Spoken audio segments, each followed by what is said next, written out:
Okay, we're back. Once more with flavor this time. Well, more flavor, I guess. So, what happened last session? And it was a short one. But who would like to It start? started with our familiars getting kind of Yes. killed, Yep. and those who could sense them sensing their deaths, and myself, Zara, watching a bird swoop into the window and murder her familiar. And I think we kind of collected in the downstairs of the tavern to try and figure out what was happening, see if Galuna knew anything or anybody had any idea. And we were greeted by the crazy rather bird.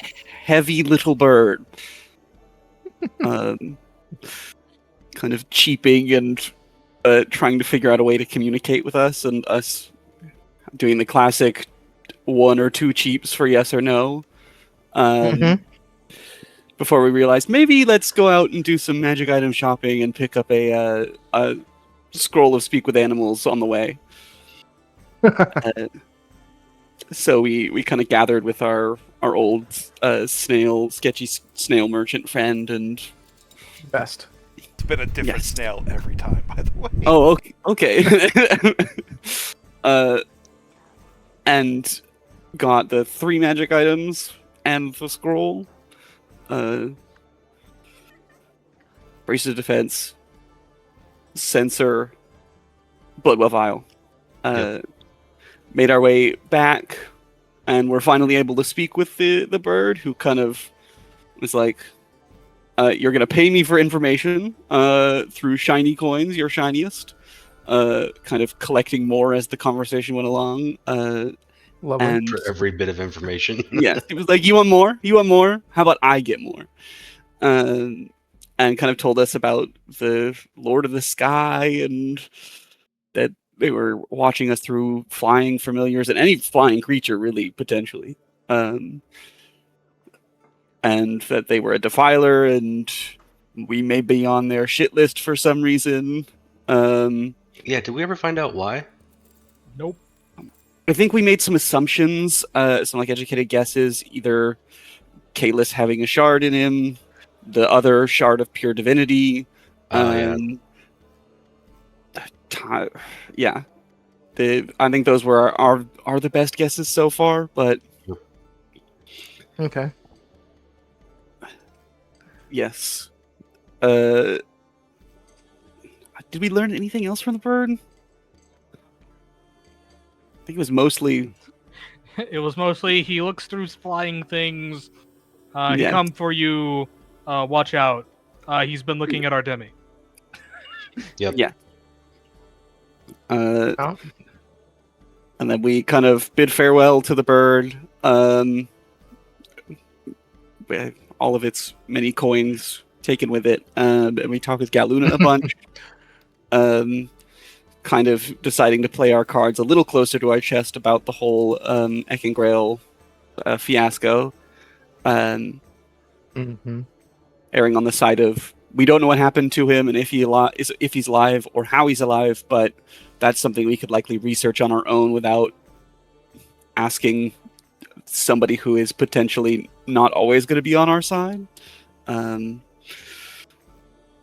He really wanted us to take the arrow. Yes. And I think I personally was more inclined to do it, but it was very much if we're going to owe Ekin a favor as a group, we'd rather Second. give him that, or not Ekin, Galuna a favor as a group. We'd rather Yeah. have the whole group be there to owe him a favor. Fair enough. Goodness, Need to- we talked with him about a bunch of stuff. He talked about I what was- our plans after this is and how we're going to get up north. Yes, and he offered to summon the Chinchillas. yes, he offered the chinchillas and gave What? us a better solution Or as hamsters, well. Whatever. No, they were. I believe chinchillas was right. Because I remember thinking these seem like really poor choices of mount, because if it rains, there are problems. I know chinchillas don't handle water well.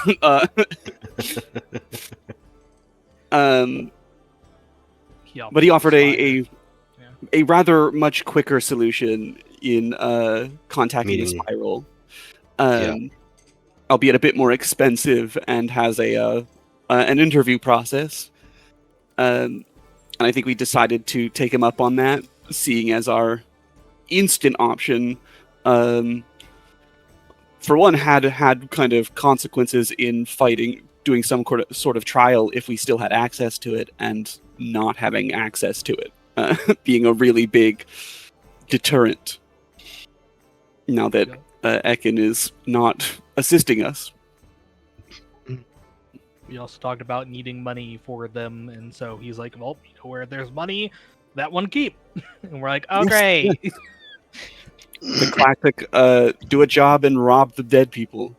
And then It was a toll collector's castle, or toll house, whatever you want to call it. ain't nobody worse than the tax man. See, we can all pretend to be Robin Hood. We can steal from the rich and help ourselves because we're poor. Us. Yeah. You can't even call yourselves poor now. You have a lot of vested. You have a lot of investments. You have a lot Yeah, of but it's all tied up in equity. assets. It's all tied up We in don't have any assets. liquid Oh, we're assets. asset rich. I'm sorry. Yeah. Yeah, you see, I put it all in assets so I don't There are pay flies taxes. coming out of my pocket. So my whole- income's actually zero. Hold on, let me Very- give my. I'm gonna give Gray very a new liquid power fly. called wealth tax. That's not very nice. I'm just gonna donate. Honestly, to kind of a art fun piece. power. Every time it's used, you lose 5% of your net worth. Just helps the local economy, you know. You pay money or you automatically fail a saving throw. I need to buy art pieces. All right, so from the last Zara. day, we spent that day shopping, speaking with a heavy bird that wanted information to let you know that the Lord of the Skies, the black wings of Oblivion themselves, are, well, keeping an eye on you. And they're doing it apparently through Artemi. Great. I feel so good about that. After that, we had some discussion with Galuna, where he seemed very keen to also kill Kalis, Yes. cut the shard from the heart, and then just eventually resurrect him to get after a while to see if the soul would naturally untangle from the shard. He seemed very, very interested in this pursuit of, because it might take hundreds of years for that to happen, but that's a chance he's willing to take. Hmm. No. I think we settled on a. When it comes to the entanglement of souls, we are not the most knowledgeable. So a better safe than sorry approach is our friend when trying to decide whether or not we kill Kalis. Let's... My vote Yeah, is fair. to not kill Kalos, personally. I think Yeah. he's a cool dude. We don't need to kill him. He's aight, you know. And then I very much pointed out that Galuna could hire a different priest to resurrect Kalis and just kill Kalis in his sleep. But Galuna loves me. He wouldn't do that. Yeah, he wouldn't do that without your consent. That's Never. rude, you know? Never. He'd miss sniffing you too much. I mean, he could sniff me while dead the entire time. I couldn't do anything. The Yeah, people you just have don't the smell as would be as good. nice. Exactly. Yeah, you know. The smell of life is what he cares about. So after all of that, you settled in for the evening. You had a well-deserved long rest. And first thing in the morning, Kalis, you hear a gentle shave and a haircut knock coming from your bedroom door. It's a shaven haircut. Oh, shaven and haircut. Sure. I'll just open the door. I'm not afraid of anyone. You open the door unafraid to just hit with a wall of spices, smells coming from a silver plate of food being held aloft by none other than, well, Galuna. You can't help but notice that the massive crisp blade he had pulled out and offered to cut your heart out with is stored safely in the sash around his waist. And he's looking at you with a small little smile. Well, hello there, Kaelis. Did you sleep well? Sure. What's with the soup? I You wanted don't to typically have deliver the food. a talk with you outside of ears of your compatriots, considering your unique situation. I mean, I can't really say no to you. I have a feeling you just force it, but sure. Of course you could say no. Why would you think me to not weigh your consent when making decisions? Talk to me about what? I Well, usually we clue have them in on to have a various real different things. conversation. A real conversation. Man to man. Oh, Well, if you are still a man. that's mean. I think you'll be okay. I did bring food. Milton made it, of course. Oh, He hands you a silver tray. sure. May I come in? I mean, it's your house. Ah, that's not how it works. I've offered you my hospitality, sir. I will not break your privacy without your permission. I think this is what vampires do, guys. Sure. You may get in my room. And just like that, with a slow step, he slides over your threshold into your room and finds a couple of seats at a nearby, like at a side table, and just has a seat nearby, paying no mind where you will sit. Well, thank you for the invite. I'm glad you saw the wisdom of talking to me. Mm-hmm. So, I have to ask you a question. I don't know if your party members had asked you. You've all been reluctant to share everything with me, and I understand that need. But I need you to look me in the eye and tell me that if you lose control of yourself, if it came down to you or the lives of your friends, are you willing to do what needs to be done? Lose control of myself as in what the filer shard stuff. Yes. I already gave them permission to kill me if I go. I mean, based on what I took out, if I ever turn into that, I said, please, if I ever turn into that, kill me. See, nobody ever tells me these things, and this was a very important part, I feel, of a conversation I should have at least been mentioned about.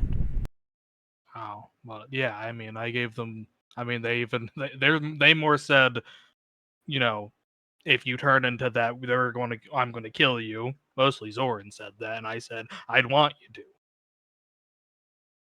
So I mean, you the would thing was want like, to what, die. 2 giant legs, 1 eye with a mouth in the eye? Like, I don't want to be that.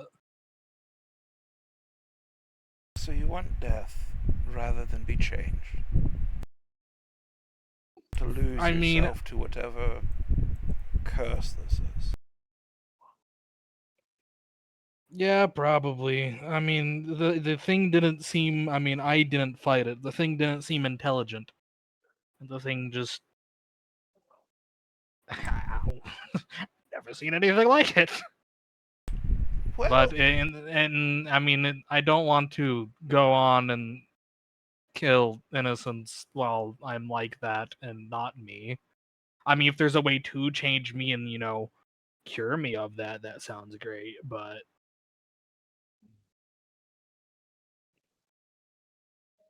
he looks at you for a moment. Well, I'm glad we got that sorted out, and he kind of claps his hands together and stands up.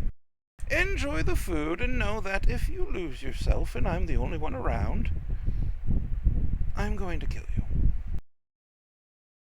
okay. Just Can you tell the party beforehand then that? Because I mean, the hope was, I would get killed and then I become not that and then revived. But I will tell the party if I've killed you. It's the least I can do. Great. And remember, what did I say? If you died and I had to give you, resurrected, 2 favors. We've established this. Okay. But if you kill me in this circumstance, I don't think you. I mean, that's. But we never discussed that, did we? It's just a death, Yeah. not who had killed you. Don't worry, don't worry. I'm not going to farm favors over your corpse. I would run out of diamonds. He smiles. I'm glad that that's the issue. Oh, there's more issues than that, but I wanted just to have this conversation, hear it from the horse's mouth, as it were. Okay. Anyway, I wouldn't worry about telling your friends we had this conversation. If I open the door and don't see at least 3 of them listening, I'll be surprised, though they are a bit more subtle than that, aren't they? He opens the door. I mean, one of them at least. Temmie is listening. No. Zorn's outside. Zorn's outside writing this down. Yeah. He's I gonna, will he's gonna look up. 100% run with that if you are. Zorn will look up, see Galuna, see Kalis, and go, if you wanted to fuck Galuna, you could have just told everybody. You didn't really have to make it a secret like this. I am writing this down, though, so if, eye for an eye. Kaluna holds up like one finger, and then he holds up his right index finger, and then with his left hand, he just politely pats Kalis' shoulder. Don't get me wrong, Kalis. He wasn't the one doing the fucking. And then he walks away. What do you mean? What? He just gave me That's a soup. top. Confirmed. Zoran just looks to Artemi. See what I'm saying? You just threatened to kill me. I don't know what you want. Dude, no, you're fucking. Hold on a You're second. fucking the sniffler. You don't see him, but you will hear Artemi. He just be like, "Yep." And you know what? Okay. If Gallows wants to use his special ability, he can also overhear too. Great. Just for the sake of this, absolutely. Right. Well, I'm glad that all of you. I don't have to repeat it then. You know, Mm, if I turn into the weird eye monster, please kill me. gladly. I already told you I would. I keep it. I Uh-huh. keep to my promises to my friends.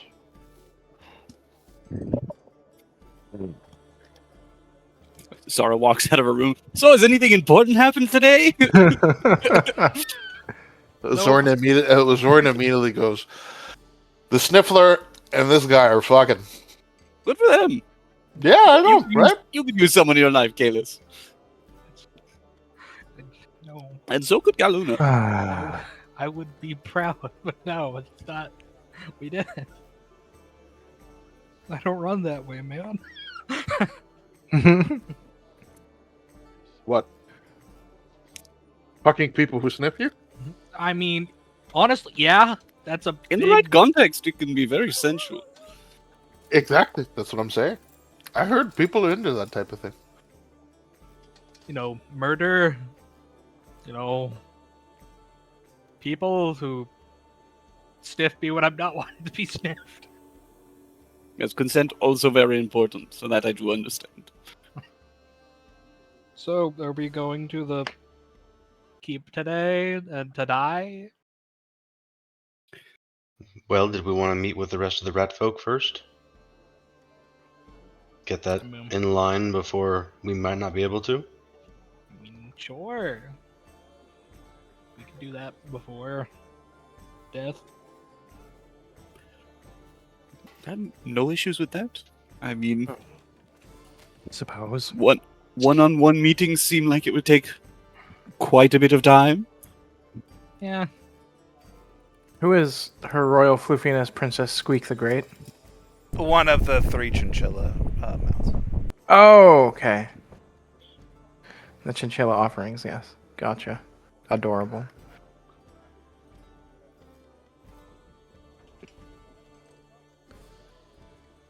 Alright, so you have your entire day laid out before you. A Also- pen full of chinchilla mounts at your disposal. How confident are we in this encounter with the good taxman? Do we want to take Galuna up on his offer for a assassination arrow, whatever it was? The thing is if we miss, it's useless, and we still owe him a favor, and then owing him 2 favors sounds terrible. Well, we'd Yes. only owe him one favor, right? If we took the arrow. Well, I can we shoot the still arrow, owe I- him another favor. So Yes, no, but yes. if one of us dies, and if one of us who can't be resurrected dies, cough cough, gallows, then we owe him 2 favors. yeah, I don't think planning on our deaths Move is to a 3. idea, though. I think we assume I think- we just don't die. I think that's a. I want to assume we don't die, and that's why I'm more heavily considering any offer that might bolster our strength. You have your So- curse or whatever. So I think you're we're doing. asking the wrong questions here. As much as I would hate to owe the man who we have collectively known as the Sniffler another favor, do we think we can beat this Inquisitor, quote unquote, without the necessary? Everything we've heard has pointed towards the fact that this will be a grueling battle where we have everything we need on our side. We do not have an arrow, which means we don't have everything on our side. We And also that's kind didn't of where really I'm- find much information on him, nor do we find something to curse him with, or Well, I do have a bit of a curse. The first time I Yeah. strike the man with my whip, he will be, uh, I believe, enshrouded in fire. More so than my whip normally would. So there is a curse in that sense. fair enough. And I do trust Artemi as a shot.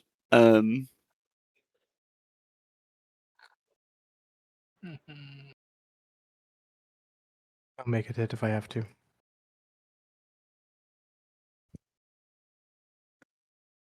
Is not having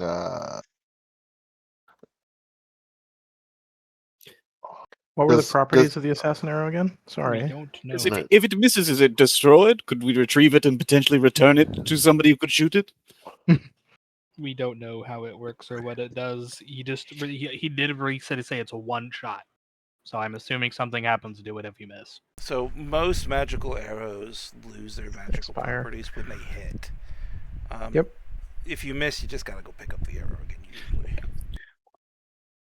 Well, if it misses, I'm able to pick it up and retreat to Artemi so he may fire it again.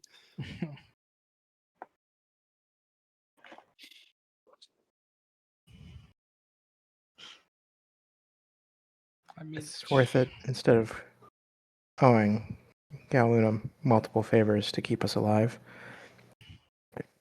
I was going to say, is there any objection to providing your lover with another favor, regardless, and then he's having? not my lover. Neither was the rat, but that was the thing. You actually hit on him. I had to in order to get the information. Why are Those- you not those willing two never- to? Yeah, spent a morning together in their room. He came into my room. I had to, say yes, but he owns the place. He can kill me. I And don't think wants he'd kill to. you for He saying no. He wants to chop me open. There are power dynamics in this relationship. Keep your play in the bedroom. You don't need to tell us. Catholic writes down in his little journal. I didn't realize that Cadus was such a sub.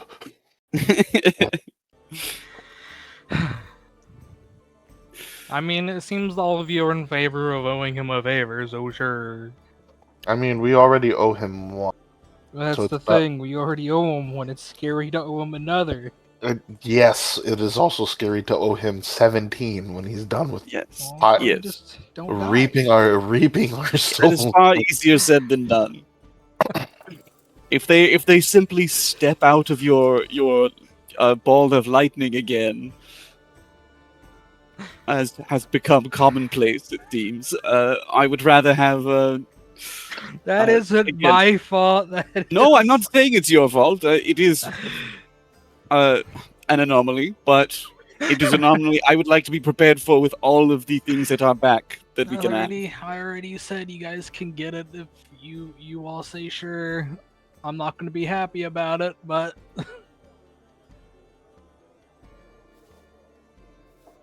I'll just walk up to Galuna. Arrow, please.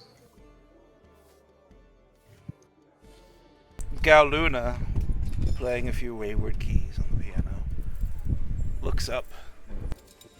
Really? After all of this, at the very last moment, you decide to take the arrow. Hedging our bets. The devil you know. He looks at Artemi. Hedging your bets. I like that. Smart. But understand, when you take this arrow, you owe me a second favor. The entire group. All of the Saints of Nowhere. So you're accepting this on their behalf as well.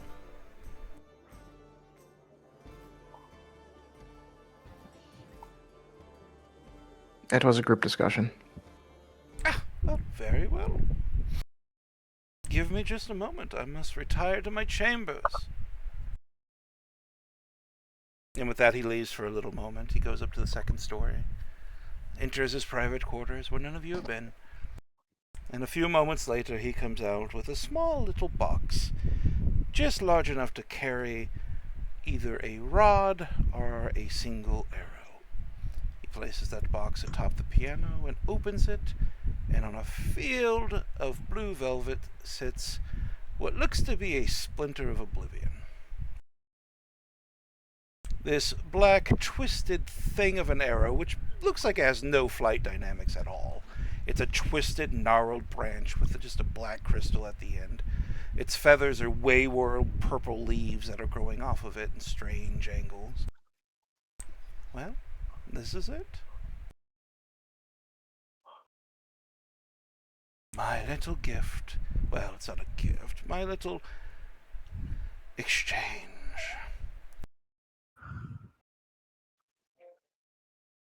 Fire this, and if it aims true, if it does not kill your foe, it will do tremendous amounts of damage.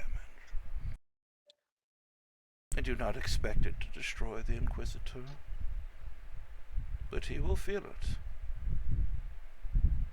Make sure you don't miss Artemi.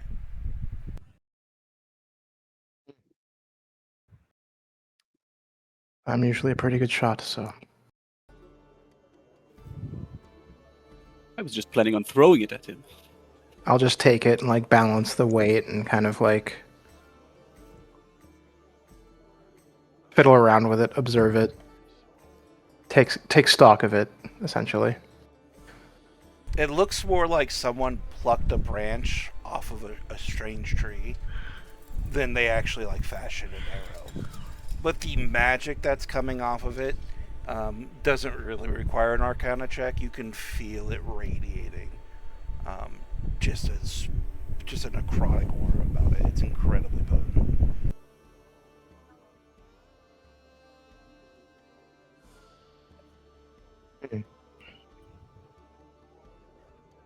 Is that all you That is needed, or impressive. did you want to know a little history of why it's going to cost you a favor? Can't hurt. Well, see, that's a relic from the First Age. There was a craftsman, a druid I recall, who wanted to create something that would sever something. I don't know exactly what it is he wanted to sever.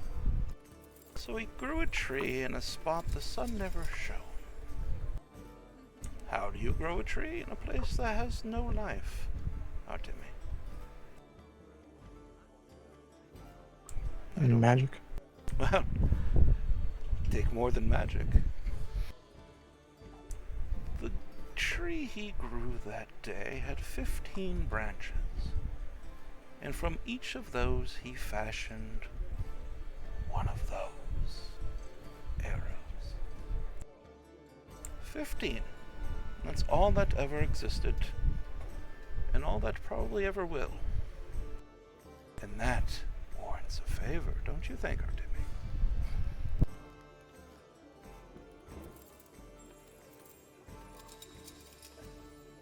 One of 15 of existence. Valuable.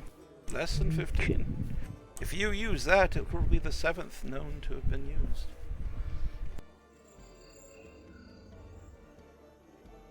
Ah. Do you know which other 6 killed who? Yes.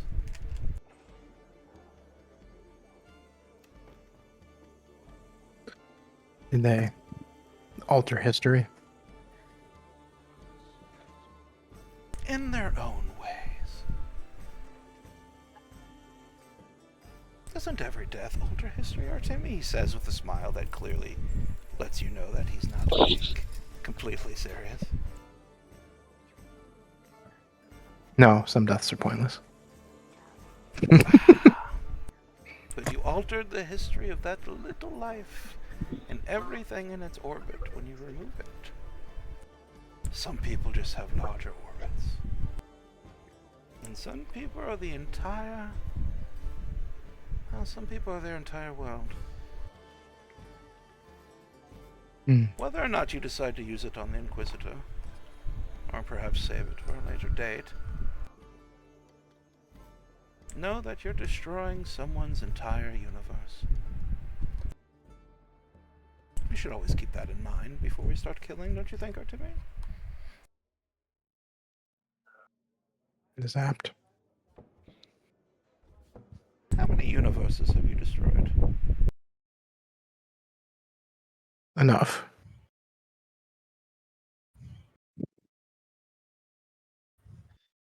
He gives you just a nod that seems to convey, same.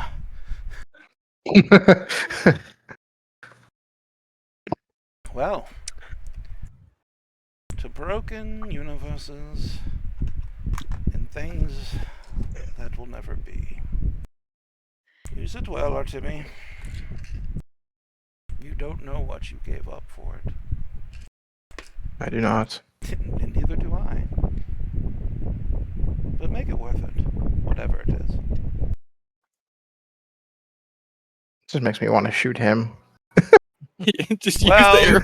If you do shoot him, that is a +3 arrow, and when it strikes, it's going to automatically deal 100 necrotic damage to whoever it strikes before it withers away into nothingness. Bad news, that ain't enough to kill Galuna. Yeah, no kidding. Looks at it like, ow! I'll have you know that Galuna currently has 10 hit points. That Currently. In this form, yeah. Because I've only ever used the rich random NPC as his Yeah. token. I've not actually used his real token this entire time. Right. that current iteration of when he's puppeting, yes. And then he comes in full force. He goes, "Hello, bye bye." I am a betrayer. I am a betrayer being or something, or whatever it was that he was called in the whatchamacallit. But- 100 points of damage, you say? 100 years in imprisonment. God. I guarantee you that anything taking 100 necrotics feeling it, except for a wraith, or any incorporeal undead, really. Any of the immune Galuna's to necrotic immune to damage. necrotic, yeah. And I did remove that from a lot of my homebrewed stuff after I kind of forgot to do it, because I did it both to you and the other Sun Cleric, Gallows. I forgot to change it when I did it to you on accident. Whoops, my bad. Meh. Alright, so, you have your arrow. 2 favors now owed to Galuna from the Saints of Nowhere. Tragedy. Item. You know what? When that arrow's handed over in the second favor is now written into whatever destiny lay before you. Galerin's going to look over to Kalis, who I feel fought the most against it, at least vocally at the end here. And he'll just give Kalis a little wink.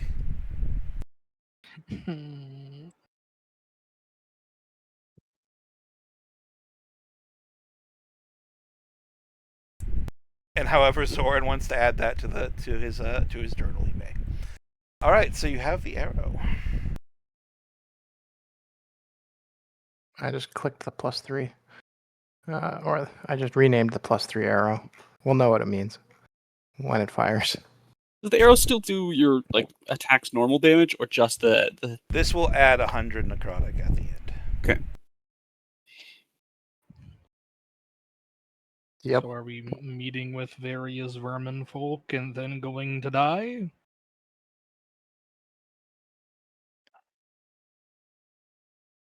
Yes, no, maybe so. Yep. Yeah, what is your goal with the vermin folk? It was originally just mostly to clean them up, right?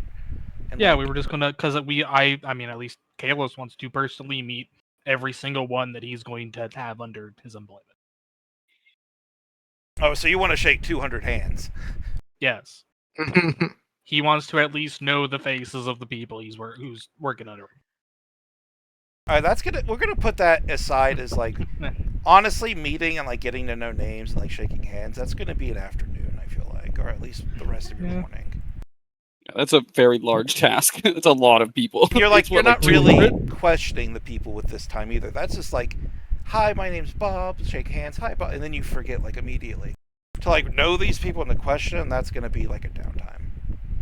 Great. So I'm hearing later we get to go die now. But you can still meet them and shake their hands and clean them up a little bit. Because I do remember you distinctly saying you wanted to clean them up with prestidigitation. Whoosh. Step into the shower. Just hit the car wash starts playing. So would you like to do that? Because we can. Sure. We don't really need to narrate it. We can. I mean, we could just we don't have to roleplay. We could just narrate it if you would like. Because your goal mostly seems to be cleaning these people up, and then we can do a downtime later where you actually investigate if that's still your plan. Okay. Sounds good. All right, so we spend the rest of this morning meeting the people of the Warrens, shaking their hands, trying your best to learn their names. You've met most of these people in small ways, because a lot of them would come up to Gallows Sky, because Gallows Sky had spent that downtime down there making all the friends and sort of getting the word of Kylos established to a degree. So most of these you would recognize Gallows Sky. The others would need to be introduced, but you already have the names of at least 50 of these 200, maybe more. You have a pretty high wisdom and an okay intelligence, so your memory is probably pretty on par. Same with Artemi. Artemi, you're going to remember everybody you've met before, most likely. But for the rest of you, they're just mostly just a face in the crowd. They all blend in together after a while. You're not used to these kind of social events. For many of you, it's probably your first time. Zara, it kind of feels like getting integrated into a mercenary company for the first time. Even though you're in charge, there's still that little bit of awkwardness of meeting mass amounts of people and not knowing. And I think the size of the group is kind of overwhelming to Zara. But at the end of the morning, when morning starts to fade into the early afternoon, after mountains of breadsticks have been devoured, gallons of pasta sauce also gone, Milton and Daphne looking like they've just exited a war zone, delivers you your drinks for the afternoon and finishes clearing the rest of you out so they can clean the crab tree. Ooh.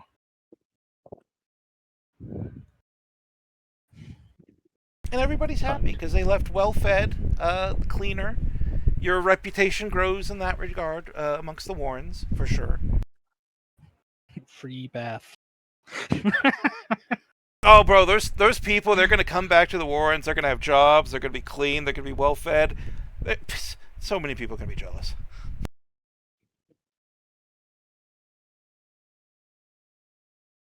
That'll inspire them to get jobs as well, to apply for the next crew. Ooh, No negative outcomes. Yay! 0. Never gonna. Can't go negative. Nothing ever goes wrong. Ah, nothing has ever went wrong for us. And it never will. Uh, Alright, so that meeting's gone. You still have the deal with the Inquisitor, though you know the Inquisitor is a day away of travel. While you've been meeting the rat folk, Galuna has had his people bring forth the chinchillas, get them ready to be mounted and travel either this day or the next day. But whatever your earliest conveniences are, Galuna has taken steps to make plans for you if you've made none yourself.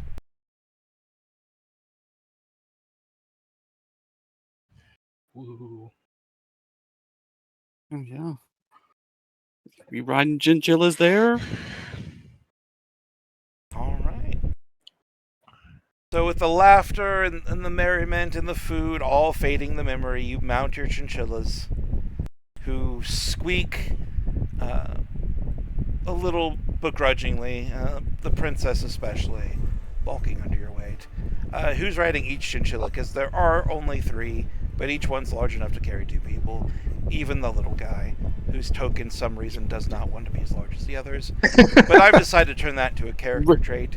He is just a little Really struggling. Let's see. Which one Small but catches powerful. my eye? Laramie got the short end of the stick, man. I chose the little one. Hell yeah! Alright, Kalis is on Come on. Kalis rides Laramie. I'm on Princess. Oh, Timmy rides Princess. I guess Doak is also on Laramie. everyone on Larrabee. Come on. I'll hop on Princess too. Princess is Oh. Looks like you're on the other one.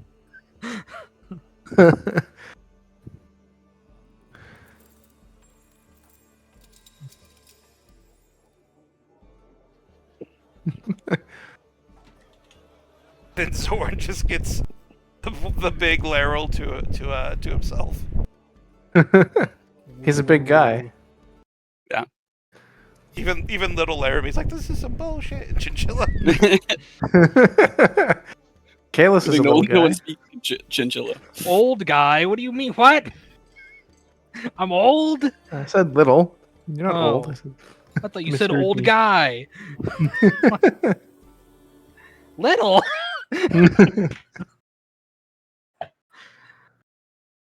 Yeah, he came out of a broom closet. Yeah? Had to be small Got for you that. there. What do you people live in broom closets? The fucking... One day people will respect Kalis. You know, one of these days.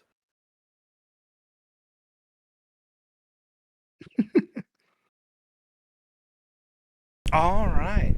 So mounted on the new chinchillas, definitely lending. They're definitely not going to steal them. On the new chinchillas, you ride out the front gates. Well, okay, it's a bit of a hassle, but you ride out the front gates of Crabber's Cove into the wilds surrounding Yatar. Let's go to activate. Oh, look, tokens. Convenient. Howdy. All right, who here? Look, we will use Old Zara because Old Zara is Old Zara. They're old. All right, Crabber's Cove is kind of just like right here where Old Zara is. You are going out here, and these are actually pretty accurate. Okay, it's 2 days because it's about 20 miles a day. I'm bad with my own maps, guys. And where would theoretically my hometown be? Because, you know, if it's close enough, we might want to take a pit stop there. Yours is on the other side of Utah. Oh, damn. Like, Utah's not big, but it's, like, big enough. It's, like, 5 days across. We gotta kill this guy and then go save your sister. yeah, I know we were gonna deal with this first. Then Yeah, the Inquisitor is definitely on the way to the sister and not the other way around. I'll just be like, "Hey sis, how's it going?" Alright, so you head out the front gates and enter the roads of Yattar. Roads that have not been as well upkept as they have been in past years. With the fall of, well, the astrological dynasty and the rise of this new confederacy that we find ourselves in, it's fallen more to the local leaders than originally to upkeep their kingdom. And while Kurlgan does a pretty good job, the others do not necessarily. So you will find after about half a day, as evening is rapidly approaching, and by rapidly approaching, like you could tell it's evening because of the candle burns, and your own methods, but the sun is still naturally ever shining. How do you wish to take rest here? Do we wish to just keep continuing towards our destination for the night? Are we wanting to make camp? Or are we wanting to rest at a nearby inn?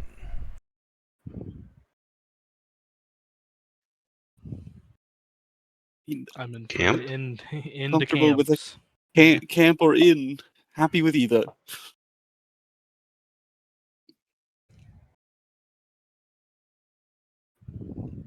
Okay. There's an inn near enough by to stay at, then I think that is absolutely the priority.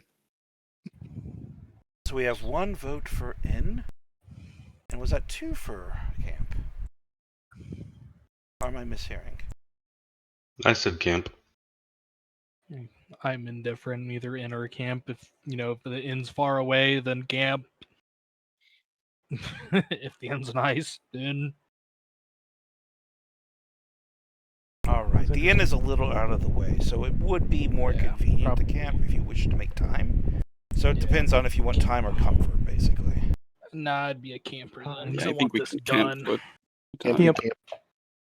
we have Alright. Antemi and myself to swap trances and have a watch all night. Good, 'cause I'm getting my beauty sleep in. Yeah, put on that eye mask, man. Dream of Galuna. Oh. Nightmares. Nightmares boy. only. Alright, which of our 2 generous elves are taking the first watch, and which are taking the second? I'm I'll happy take taking first, I either. guess. Yeah. I'll take first. Oh, good, we could do this immediately. Oh wow.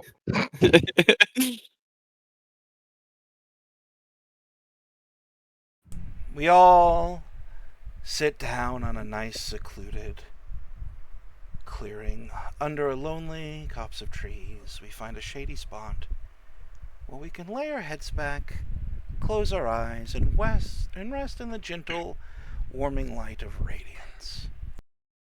The roads here are near empty. More people are heading towards Grabber's Cove, it seems, than heading away.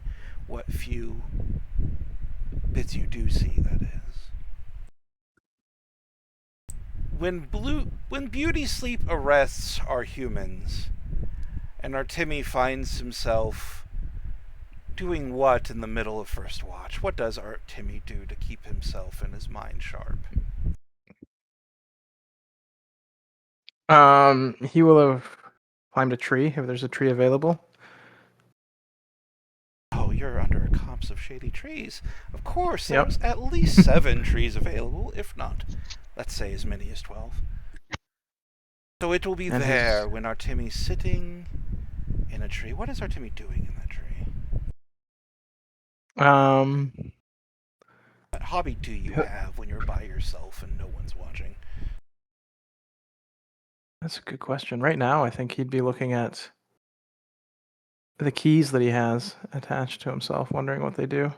Well, he knows what they do theoretically, but what do they actually do, and what does it mean? What are those 2 keys called? I know what they're called, but remind me as I'm recording.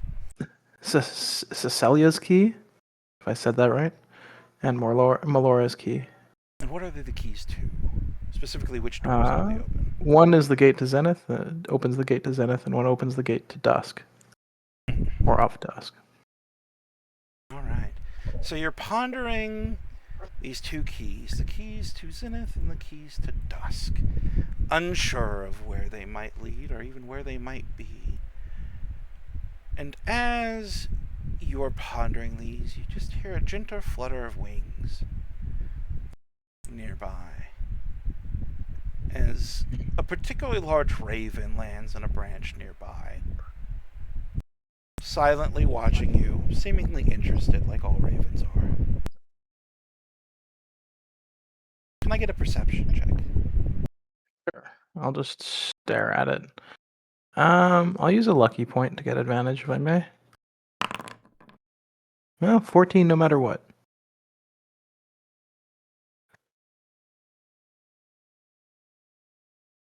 This Not amazing. crow draws your attention away from your ponderings. There were two keys, one in each hand, as it were.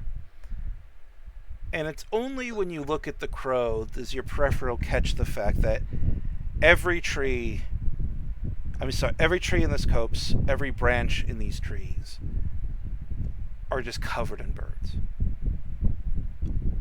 None of them making a sound, all quiet as the grave. All of them watching you. Are they all crows? Is it a murder? Every conceivable bird. Birds that would be enemies are standing next to each other. Prey standing next to predator. All silent. All watching you.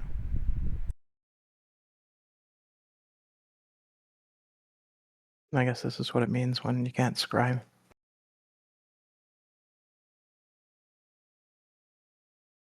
There is no message spoken.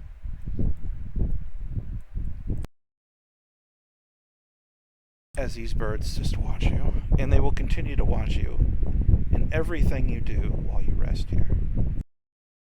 And while you know you can rest here, you know that you will not find peace. Not with this shit going on.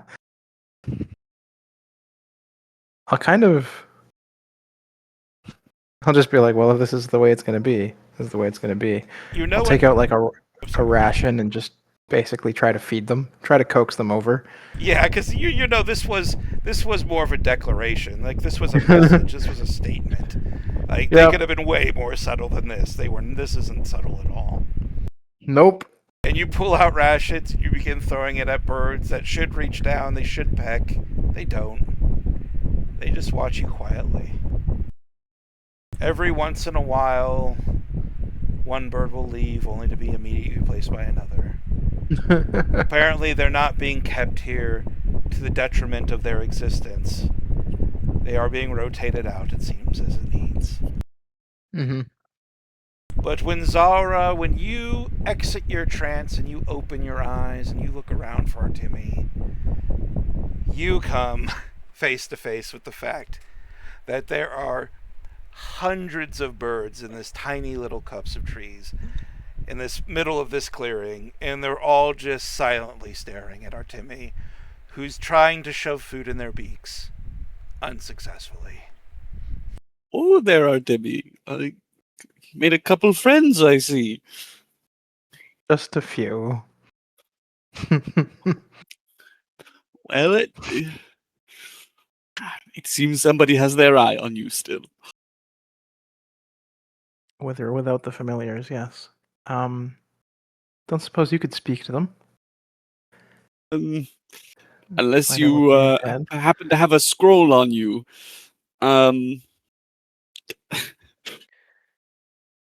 need to acquire a bit more of a connection to my patron, and then I can potentially talk with animals. But as of now, You know what's hilarious? We do have a potion of animal friendship. oh Or did we sell it? I'm pretty well, sure we didn't I mean, sell it. I can charm a beast like the best of them. I still wouldn't be able to speak to it. Hmm. I can dominate a beast as well. Again, still wouldn't be able to speak to it. I'm. Hmm. Well, then we're just left here like this. Yes. Well, get some rest as best you can. Keep an eye on all of the birds around us, and wake everyone up if something happens with them. Thank you. Yeah. Ah. I don't think I'm going to be sleeping very well, but what can you do? Understandable. Well, have a good watch. I'm Thank not you. even sure it's necessary. Yes, whereas we seem to have gotten a watch of our own. But Mhm. better safe than sorry. I don't trust the hundreds, maybe thousands of birds that have surrounded us. To alert us if there is danger. Fair. All right. Ah, okay. I wish you the best trance you can manage. Thank you. And Good Zara watch. will take watch. Yeah. Zara, you take over watch, or Timmy, you find a secluded place, I presume, to take your own trance. Do you have a tent by chance? I never bought one. Well, you're gonna want to, because these birds are going to spend your entire trance essentially making sure you don't get one. Oh, good. They're going to be pecking your head every time you're about to drift off. Loud caw in the ear. Zara starts killing them. More take their place. There's more than you can kill. Or sprinting around Artemia, shooing birds. Oh, let him sleep. So what? Yeah, how does Zara handle this as it quickly becomes apparent that something is keeping Artemi from napping? I mean, not well. uh, I don't have a spell of repel birds, unfortunately. Maybe we should wake up Kyla so he can make me invisible and I can just sneak away. I can make you invisible. Oh, That is an answer. I'm not sure that would even work, but I don't know how much rest I'll be getting while concentrating on a spell, but never mind. They'll find me. I mean, I can try to find some sort of foliage to hide you in and make like a lean-to or some sort, but that's the best I've got. Other than running around frantically like I've been doing. Right. Maybe we can find an animal's burrow for the night. I'm not sure I would want to fuck with any animal though. That I'd Yes. take. You know what? This is just what it is. If I'd remembered to bring a tent myself, I would offer it to you. Next time.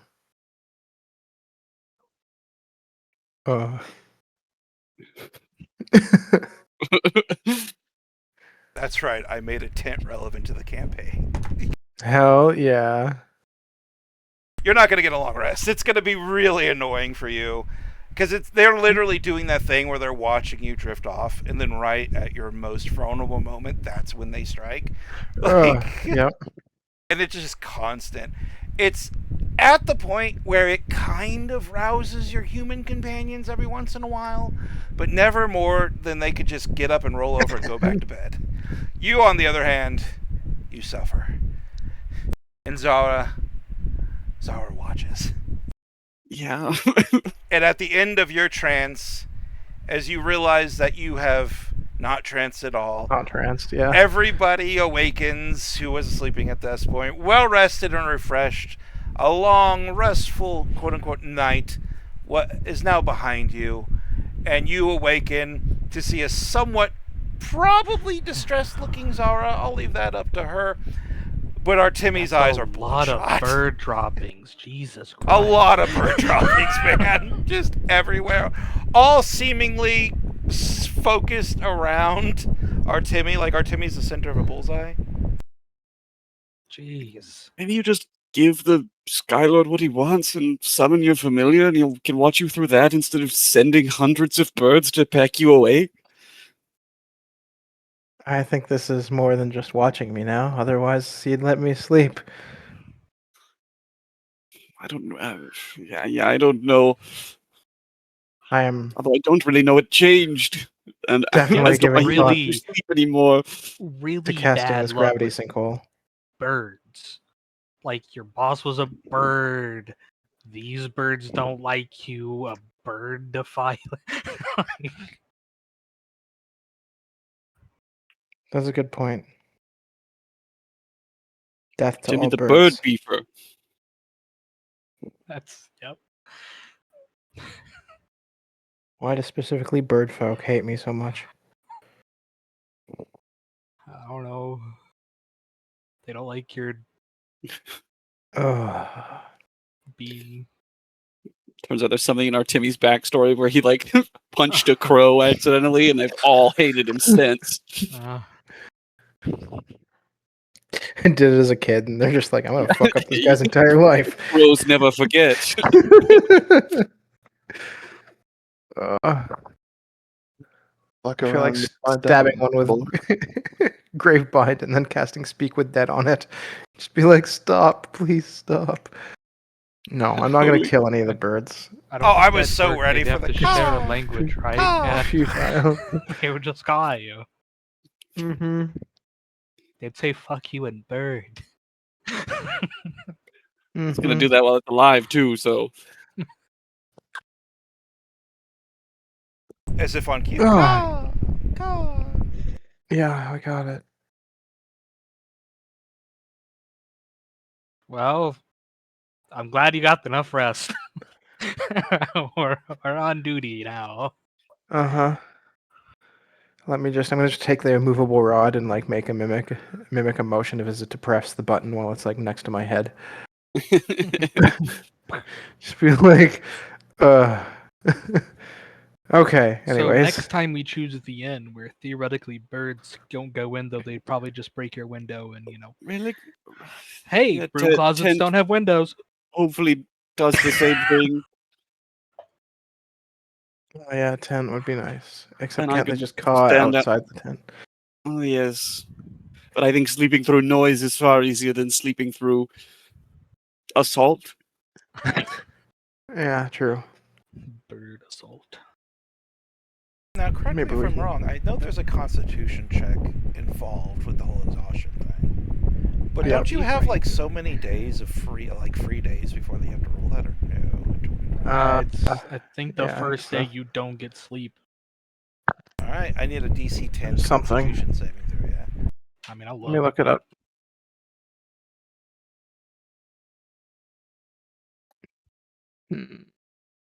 Oh, it won't say an exhaustion, will it? It's just much more just sleep.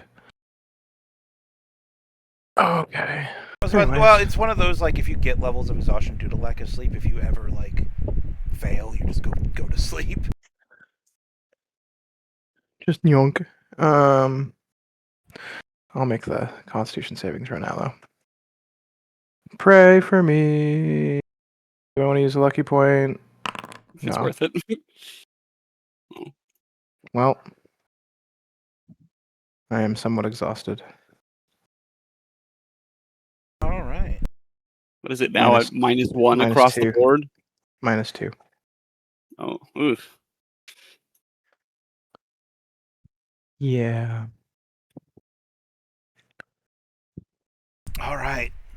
So, the second day.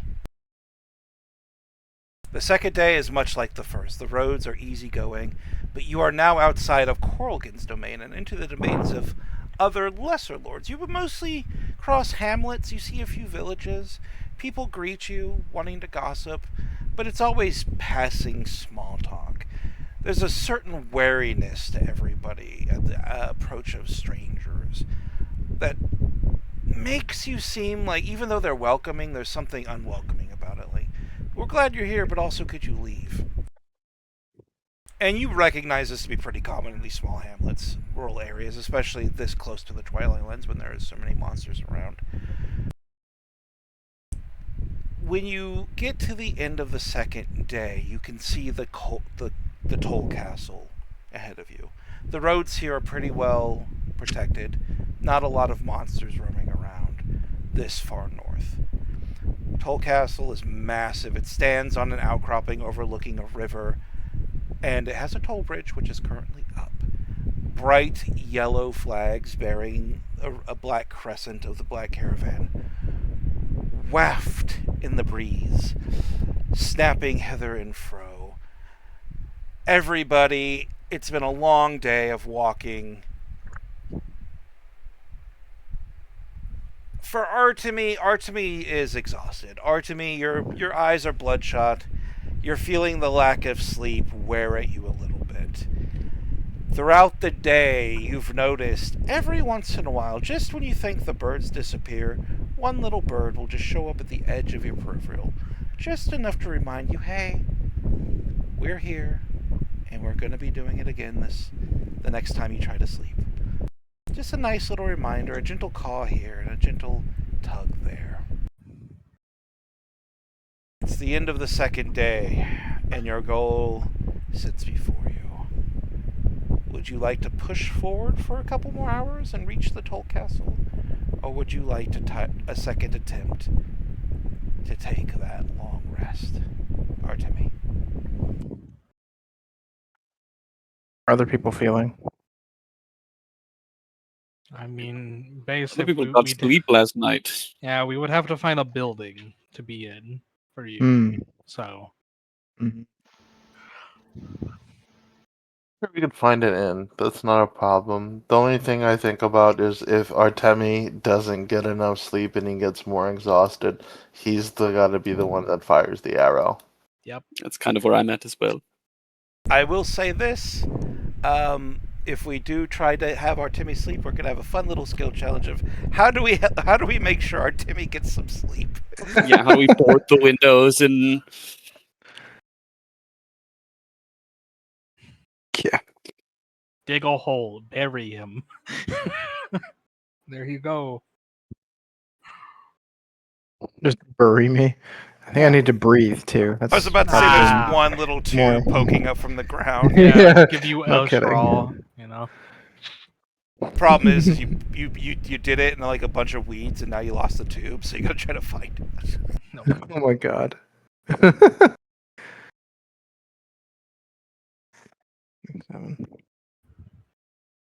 So very few of you are from this area. Not a lot of people get 2 days out. You're part of a mercenary company, Zara, and you're from Crabber's Cove, so you might be a little more familiar with this area than others. There's not a lot of inns. This is mostly Black Caravan's like stronghold, and they allow people just to rest within their walls. So there's not a lot of inns nearby. This would be people's overnight stay. yes. So you would need to search for one and hope that there is an inn nearby that you just missed in your previous incursions. Or you would need to find a village that has maybe a room for let. I will convey that knowledge to the group. So, what do we want to do about this? Either pray the people here don't recognize who we are, or convince someone else by giving them more money than they probably see in a year to let us sleep there. I'd rather not take my chances in the Yeah. keep. Yep. Personally, I'd rather just pay someone for their spare room. That would probably be the better way to go.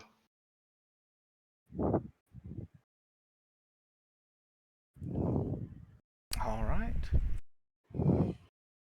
So who out of our group is searching for a village? And how do we go about it? Are we splitting the gang up and we're just combing the area? Because nobody here has specific enough. And there doesn't seem to be a lot in the way of villages along the main road, at least for the last half day or so. So you're going to have to go and look for something a little bit more in-field, as it were. And it would be faster to do that if you split the party, which, I don't need to tell you, not always the best idea, but not always the worst either.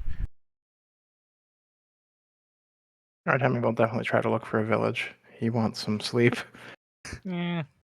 My eyesight's not the best, but I'm much better at convincing people to let us stay.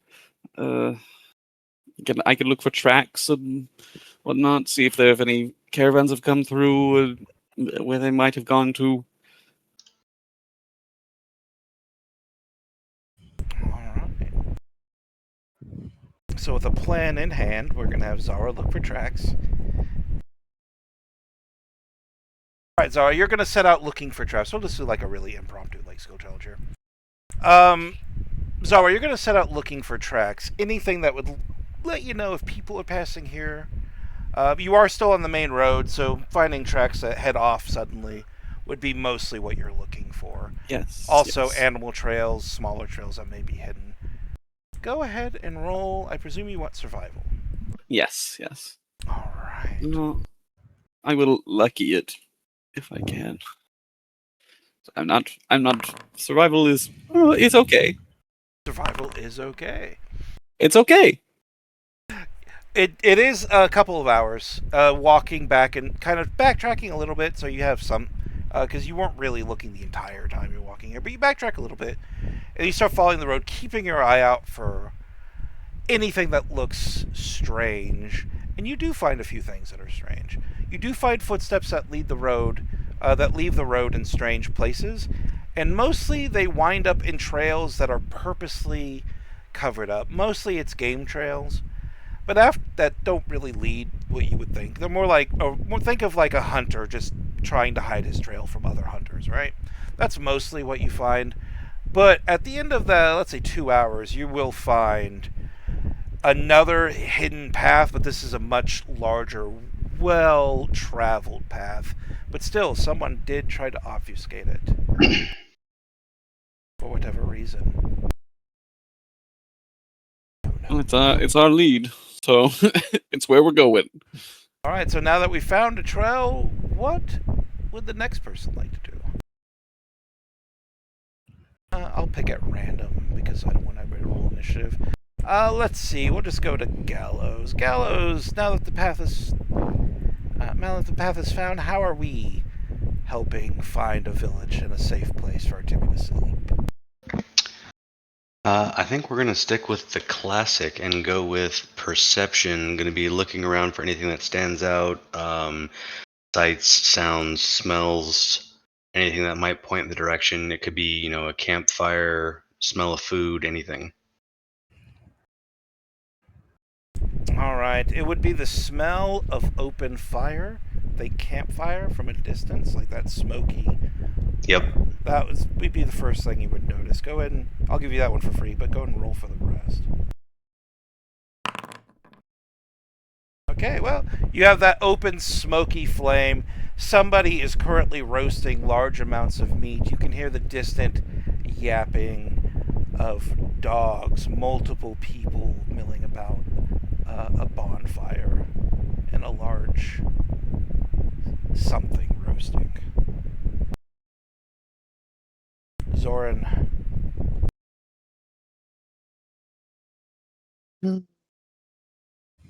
I do here? What do I do? You're on the proper path.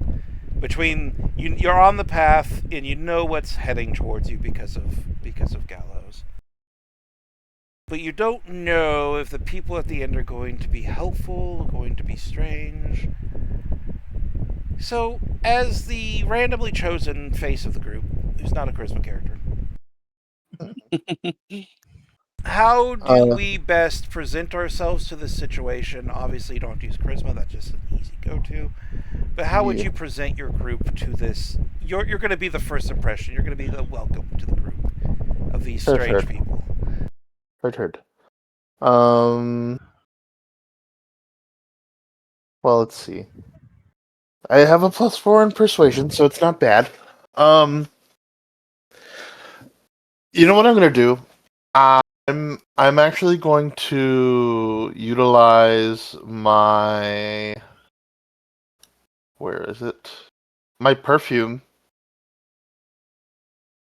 And I'm gonna act as nobly as I can. And I'm going to be a representative of House Kathak, and I'm going to persuade these people to do a favor for a noble house, and use persuasion to get a room for at least one of my exhausted friends, crewmates per se. So I'll roll persuasion with advantage if you'll let me. Sure, and that's just how I will do our initial greeting with these people because you don't really know who they are yet. 18. Yeah, an 18's better than an 8. 2. Yup. All right, so as you enter this strange hamlet, it's 4 small buildings and a barn.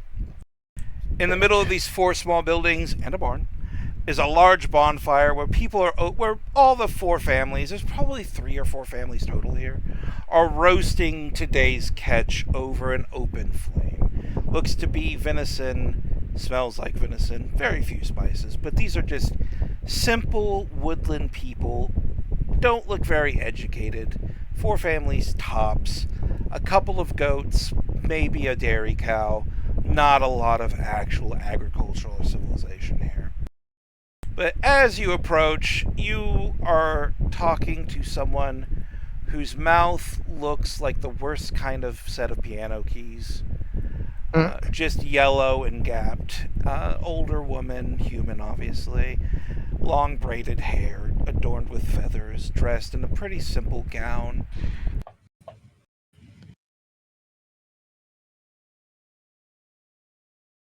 Oh, hi there. What brings you to our little hamlet?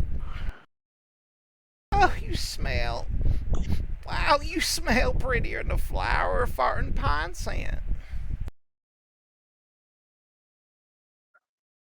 They're simple folk.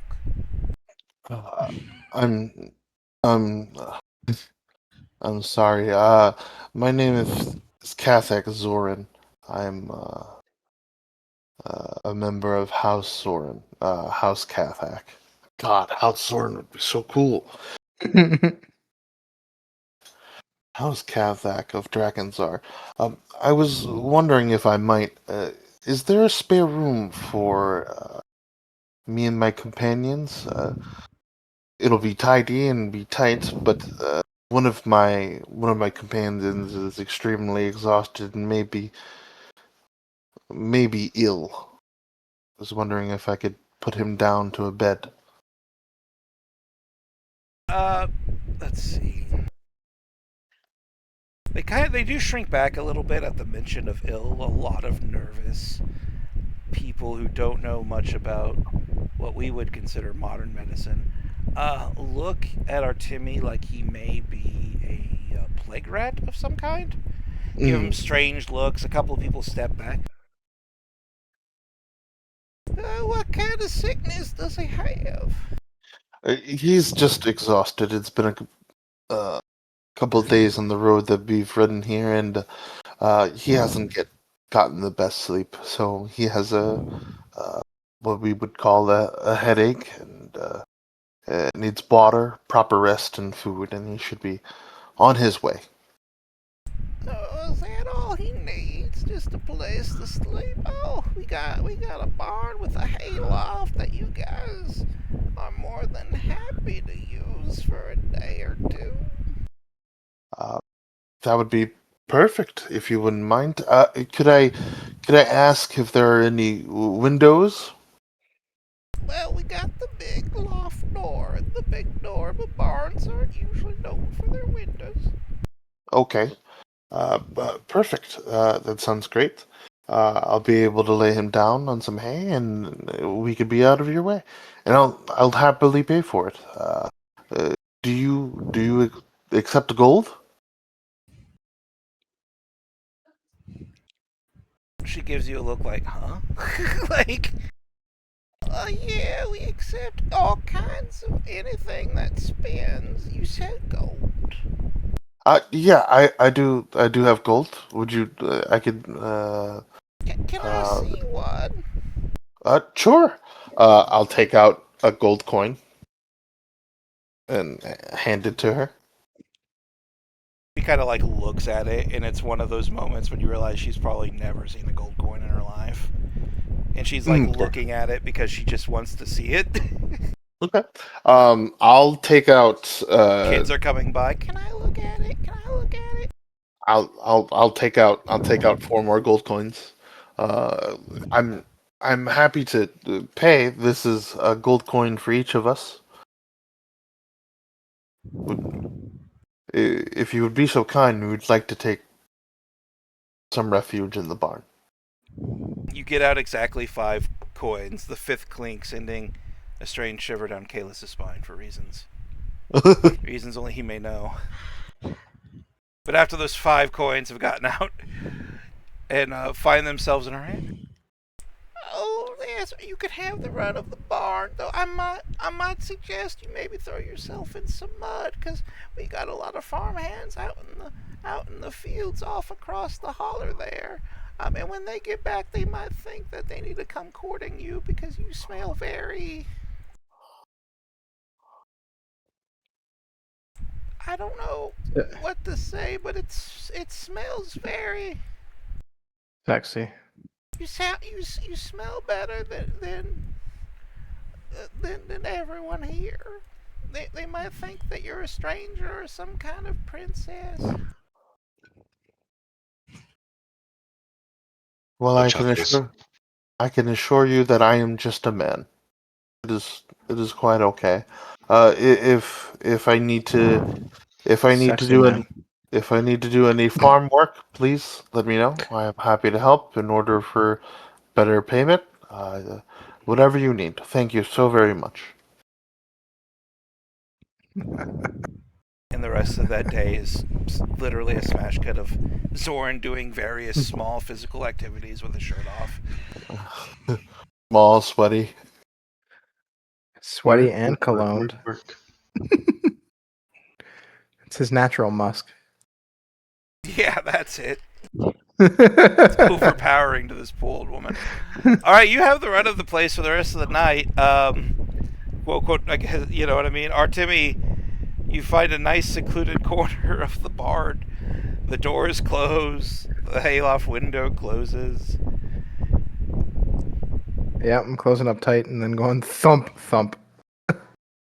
And then while everybody else is like performing tasks, getting to know these people, settling down for normal rest, you are gently sleeping away to the sounds of pecking from the outside wood, but none of the birds are loud enough to make it annoying enough to keep you... It's annoying for like an hour, right? But it's not to the point where eventually you train yourself, you meditate past it, and you slip into your white trance. noise. Oh. And even though it's only been one missed sleep, the simple fact that someone stole this from you was perhaps enough. Enough to annoy you. Oh, yes. And when you wake up 4 hours later, the birds still pecking at the outside, you are also met with the sound of pecking of the sounds of children like squealing in joy, as the farm folk have taken to capturing all the birds, and caging them, because this is free food, and they are going to take advantage of this. See, we did a good deed. We fed the locals. There's some, a bit of an evil smile that Artemi has.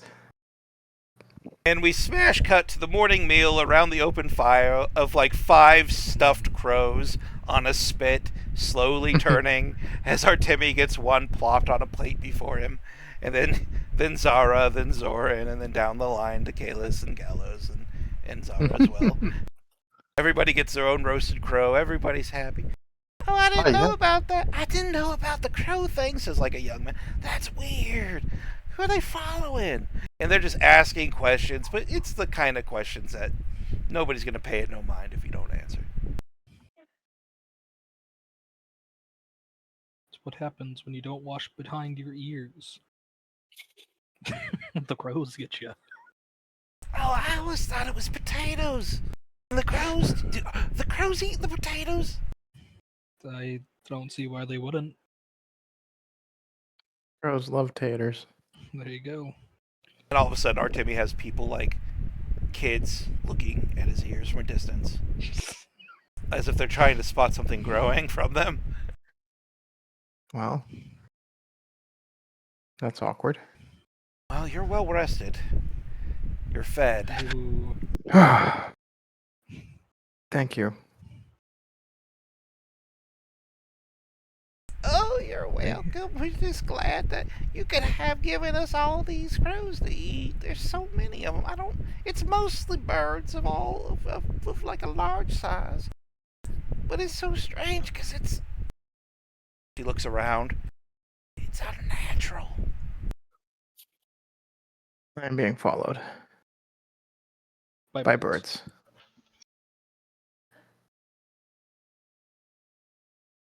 Why? Must have fed one too many of them. He doesn't wash behind his ears. He smells of earring backs. Okay, Kalis, I need you to do two things for me. One, have you been just telling people this all day? And two, please make a deception roll if you have. Dog, I will use my racial on this. Okay, I don't need to.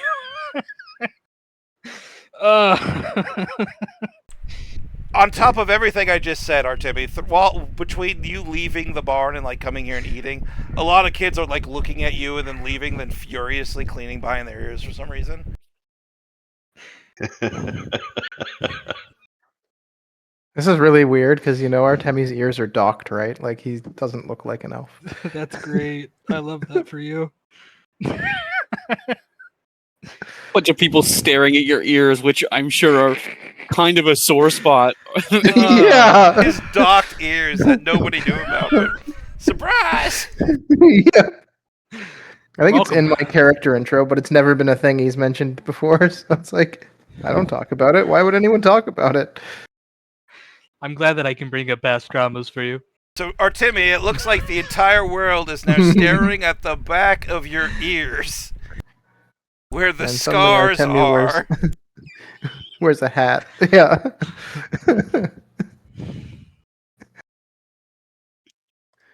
And it is with Is there a that. hat? Hold on a second. I'm gonna make an investigation check to find a hat. You find multiple hats. What kind of hat would you like that's relatively poor in make?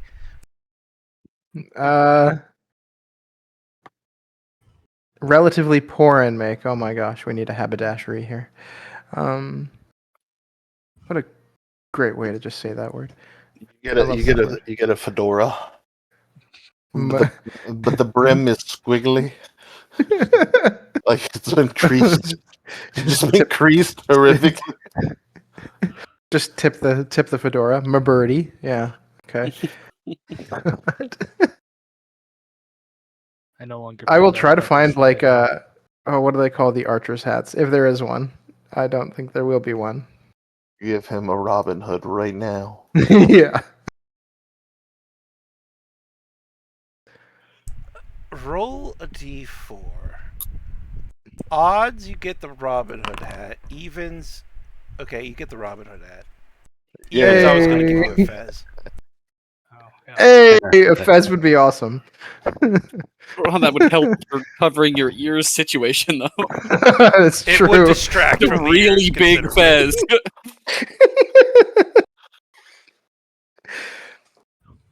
Just make a turban, you know?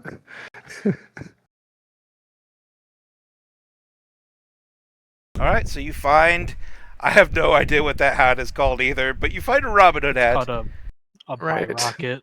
It is complete with a bright orange feather fluttering about behind you. You are the height of fashion here in this place now. We've got naked, sweaty, cologned Catholic and orange feathered Artemi. We're just a group, aren't we? Fucking thick. Alright, Fucking thick. Yes. so how do you spend your morning before heading off to face the Inquisitor? Warning children to wash behind their ears. Or the crows will get you. Happens to the It's worst time of to us. train. So I actually manage a long rest now.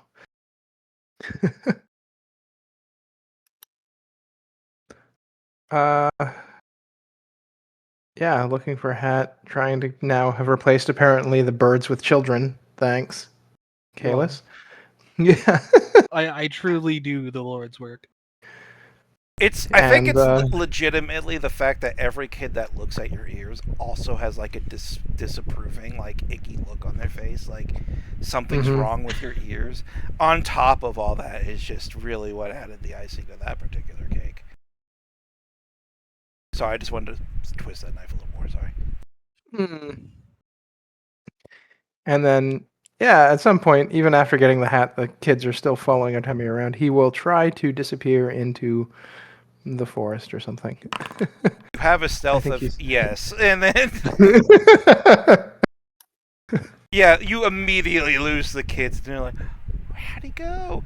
And honestly, I swear to God, one of the Crows kids, got him. like Yeah. looks around, finds a potato looking on the ground, and like within seconds, these kids have built the mythology that you disappeared and turned into a potato because you didn't wash the potatoes out from behind your ears. And now they're running back to the village screaming that our Timmy turned into our potato, and they're holding up this potato like it's our Timmy. And that's what you Oh, guys are dealing with, is our Timmy's hiding in the man. trees. That's unfortunate. I guess we have to, plant him in the ground and grow him back up. These kids are going to eat every word you say, and then they're going to run off, and they're going to find a secret place for them to hide our Timmy the potato. And this is definitely not going to be called back like 20 sessions from now. That's great. In the garden of Artemi. Artemi fights his potato clone, Oh His no. potato homunculus. His little potato Yeah. homunculus. which At is the least true Artemi won't Artemi. be It becomes responsible your, for a famine. it becomes your moniker. They make a fucking vigilante hero. The Potato Man. Man, I just created the entirety of the Irish here, guys. I did it. Mm-hmm. Congratulations, you've rid this place of snakes. uh, Haters. All right. So after hard work. after spending the morning accidentally building a mythology, we'll say that you finally gather up your things, and if you're willing, you continue on to pain. towards Castle Grey, and the Inquisitor you know lay there. And then we'll go and take a 5 to 10 minute break, so we can get hydrated and get ready. Alright. What is For to pain. come. For pain. Pain. Yeah. Pain. What do you change? See you guys. I'll be back in like 5 minutes or so. Alright, I can't wait to get fucking rocked.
Fresh glass of tea acquired.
I return.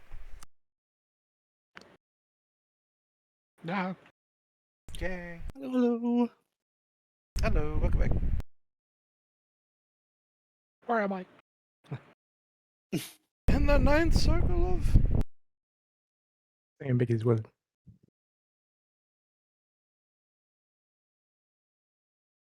I did not hear. I did not hear what that man said. I am back as well. Oh, cool.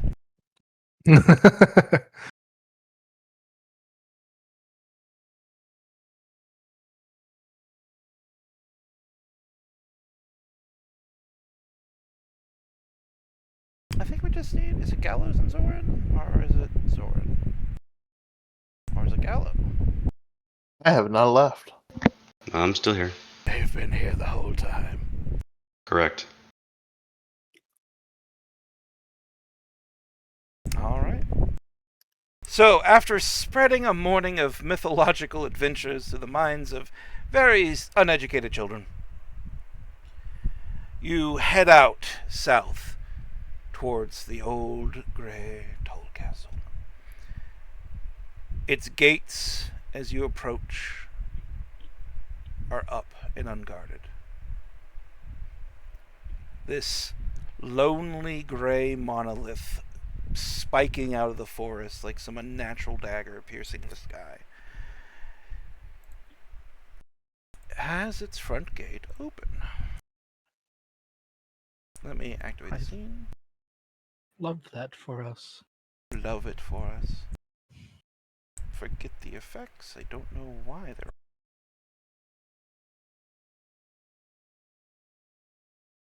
Well, we should always assume they're waiting for us. Hello, darkness, my old friend. Yes, are we going in quiet? I'd Yes. prefer to not go Shall we in begin very passing without trace? My Chrome crashed. I love that for me. But yes, I'd rather not to announce our arrival. Alright, let me place your tokens on the map.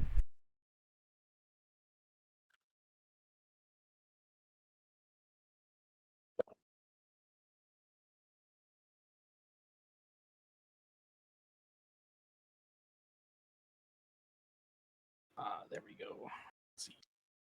And we will put you in a T formation. T.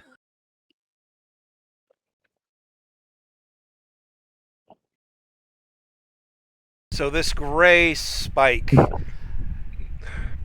Oh no. has its front door unopened. Wind plays with the bright yellow flags. Fire smolders from the pits atop the walls. The siege cauldrons ready to go. Nobody seemingly manning them. No one calls out to you. The gate is underneath this bridge here. And this bridge also lifts up as well. Mhm. I'll go ahead and just pass without trace now. Mm, Your magic My settles over... Last an hour. Yeah, I was about to say, your magic settles over your companions like an old friend. Warding them in silence, guiding their steps to quiet places. Which I am sure everybody but me appreciates.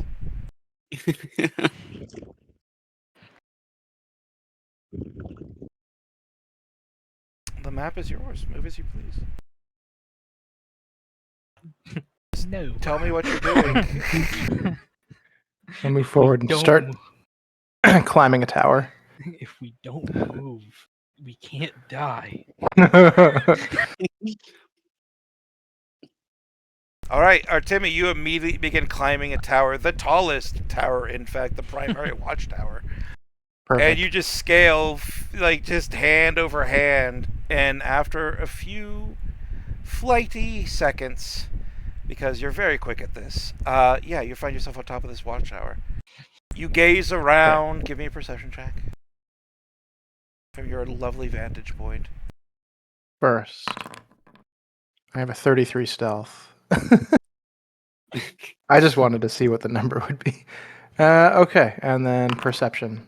Not bad, not bad. I'm sorry, the DC was 32. Yeah. Tragic. You succeeded Oh, the good. dexterity, but failed the perception. 30 arrows pierced. No, I'm joking. So, looking around from your hidden place, you find that none of the battlements are manned. It is, for all intents and purposes, empty, save for one thing. On the main building, there is a covered porch before it heads into a barrack. And on this covered porch, there is a large table set out. A feast is laid upon it. Mounds of food, jars of wine, every food you can imagine. And there are 14 chairs at this table, but only one person is sitting there.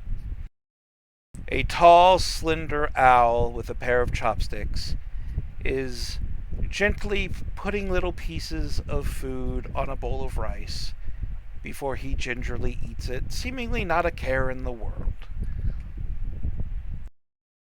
I don't know where Tim eats another bird.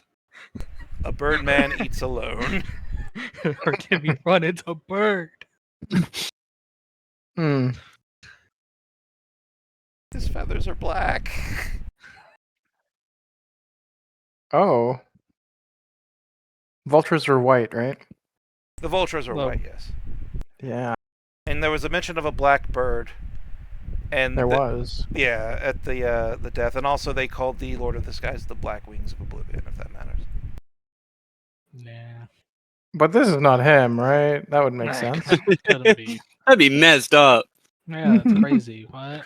The Black Wings of Oblivion would also just happen to be a Black Caravan Inquisitor. Crazy. That doesn't sound like coincidences or. While this is happening, I'm also going to cast Longstrider on myself because it's not concentration, and I get a free one of those as well. Oh god, she's stealthy and she can move an extra 10 feet. Mhm. Oh. Is that a minute or 10 minutes? How long does that last? 10 minutes. Okay, No, so I think yeah, it's an hour, actually. It's an hour. It is going to last most likely through any pertinent or meaningful Yes. use of it, essentially. I'm going to send a message to Artemi with message. I'm like, is it good to go in? Be careful. Be careful, Wait. love.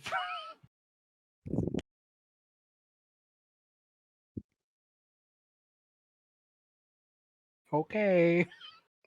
Be I'll careful just tell of everyone silence. else. Be careful of. Owl man. Black Owl man. feathers. Oh, there's a chance that the blackbird's here. Well, I'll do in for us. two Shouldn't two birds, one stone, as they say. I think this is one bird, and he's going to throw stones at us. But No, he's just going to use our blood as a weapon. I love that for us. If it's the same, if they are one and the same, and it's not just here as well. Oh God. Very well could be the same. I'm just gonna send Artemi. What's he doing? And since there's no one else here, clearly they were expecting us. Eating. Maybe you talk to him. Maybe he identifies himself as Inquisitor. Maybe then Great. we blow his head off. Sure. I love talking to people. I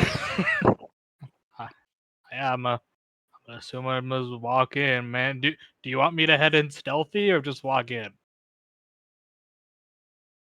Seems to be expecting us, maybe. He's the only one here. Okay. This is going to be Sounds like- bad. I'll just start walking in expectedly. Assuming the gate's over here. Yeah, it's one of those where you have to walk the entire Loop defensive around, yep. perimeter to get to the other gate, yeah. Da da da da da. Do do do do do. None of the I'm gonna walls are follow manned. Nobody stealthily. stops you. There are clearly places that should be manned. They looked as if they should be manned. And you just see them empty. Nobody's standing there. running my hand across the wall. An empty ballista is pointed down at exactly where you should be. Nobody's there to pull the trigger. Da da da da da. Da da da da da. As you walk around to the main gate, other main gate, you find it open, and you also see the courtyard empty. The doors and windows are closed, and there's a large feasting table with enough food for 50, 60 people laid out with 14 chairs, and there's this lonely, tall, narrow owl just sitting at the head of it, just eating little bits of food. Is he set Seemingly it up on happy. the roof, or is he there with the He's table? underneath this. This is a Oh, there's a okay. porch. There's a covered porch Yeah. that leads into this. Oh, Sometimes the maps don't Just- 100% match up to just the like- imagination. can I join?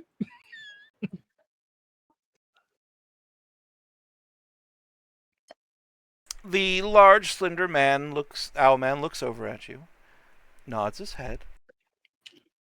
Thanks. Who might you be to join me so? Well, name's Ishkar. It seems like you are expecting someone. Doors open. I am expecting guests, and here you are. Please, have a seat. The Yeah. food is for us. You may partake of it as you will. You're not the only Okay. two, are you? For the time being.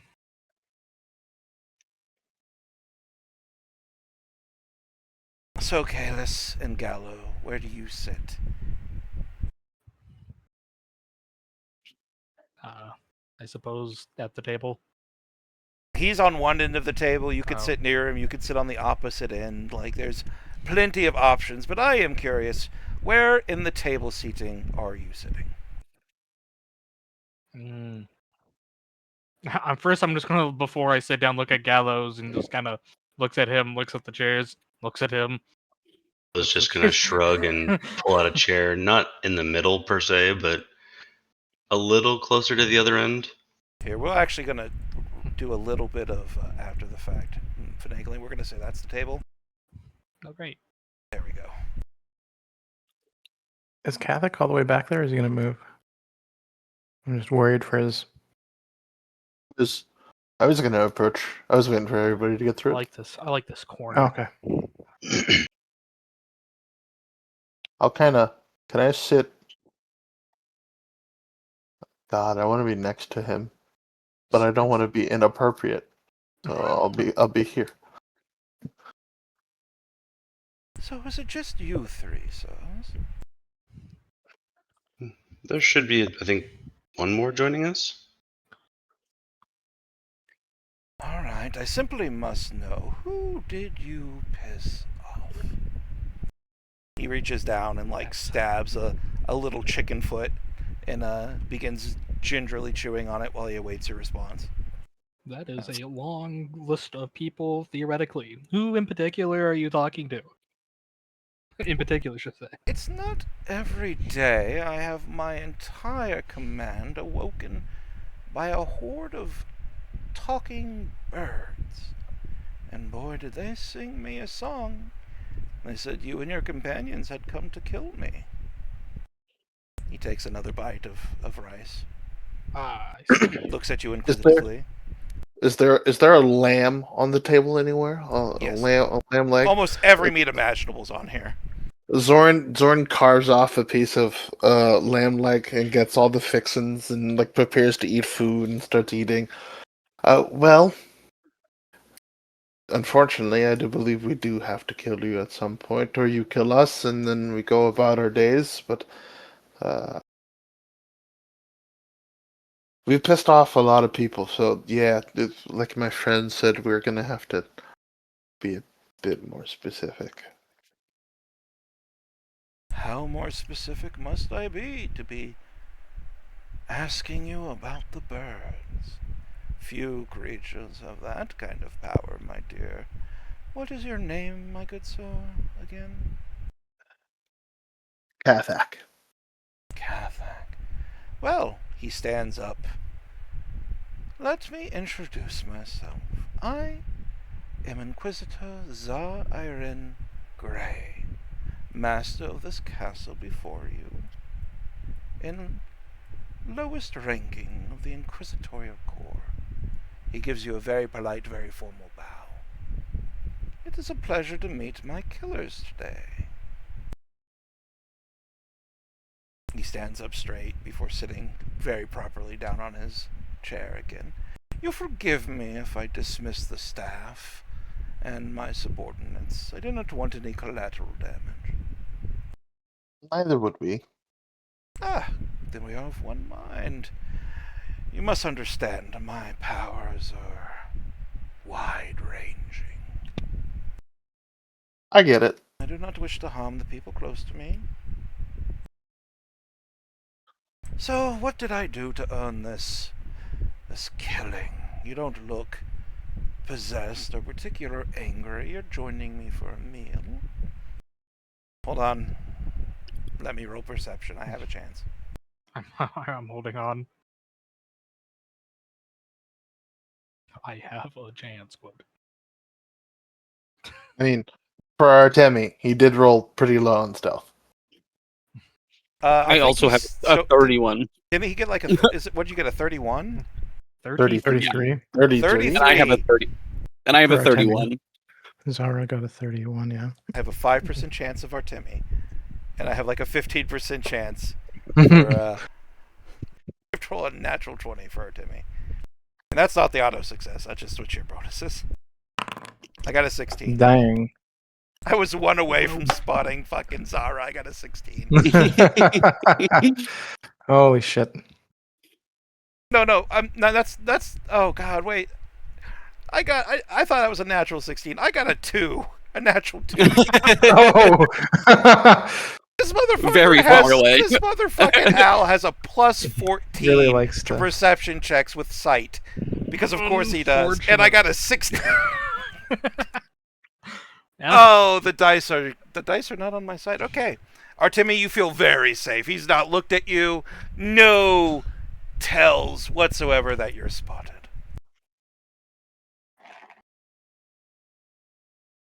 If I'm you just don't- like Oh, sorry. readying the arrow. I don't suppose you mind if we talk a bit. It is my death day, after all. I feel like I should enjoy it. At least one little bit. Sure. Though I did not imagine it would go this way. You never do the day random ruffians show up to kill you. It's not every day, even for me. And I did disbelieve the talking birds at first, but when I woke up and looked out my window, there's something about it that told me this was the day I was going to die. You may make an insight check if you're at the table. If you're not at the table, you may do so at disadvantage. I'll make an insight check. I could. Are we It fucking would've- serious?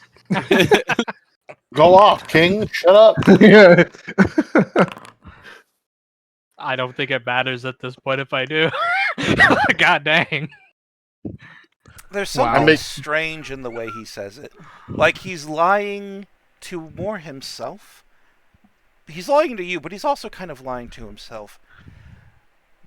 He probably doesn't believe he's gonna die. No, it's not that. He knows he's going to die. And there's something about the way that he said that when he woke up and looked out this window this morning, there was something about what he saw where he knew he was going to die. It wasn't an us, it omen. was the So birds. there's a strangeness to the statement that both Artemi and Gallo really pick up on. That he seems for certain like he's known or seen something. And what did you see? Not that kind of scene. Out of character. Scene isn't like through magic. Either prophecy, fate reading, some other thing. Like Gotcha. if you want to clear, I don't know if that changes your statement, but I wanted to give you more clarity before you.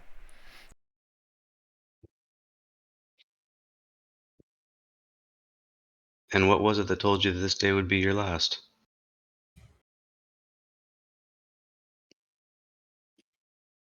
He looks at you for a moment, chewing gently on a piece of roast lamb that he managed to fight away from the ravenous sword.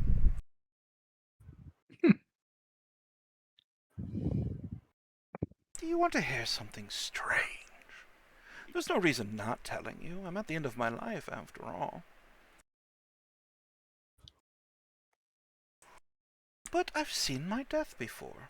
3 times, in fact. 3 times was I blessed with foresight, and each time it changed. Which means... what, I don't know.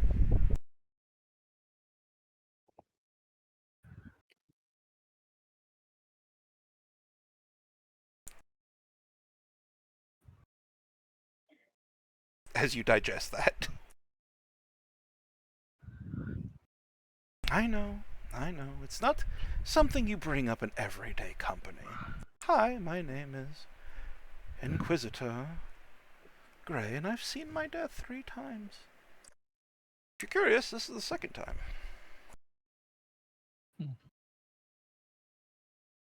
The first time I woke up and I saw my death, I ran from it. I was a coward, you see. Perhaps I am still, but I was a coward more so then. What would you do, dear Cathak, if you woke up and you knew you were going to die today? Would you still be here with that foreknowledge? Lawrence slices into a piece of lamb, starts chewing it. That tastes zatar on here. Good, delicious. Really? My staff thanks you. I thank your staff. Delicious food.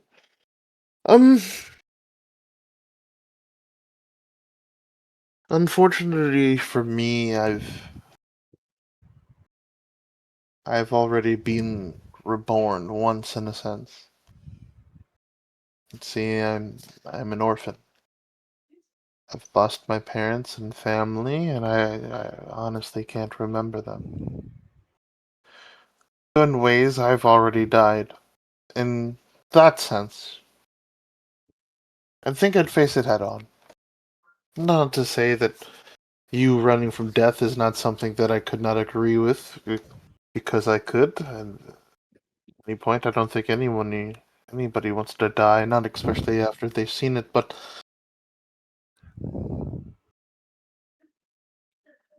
there is also something about dancing on the razor's blade.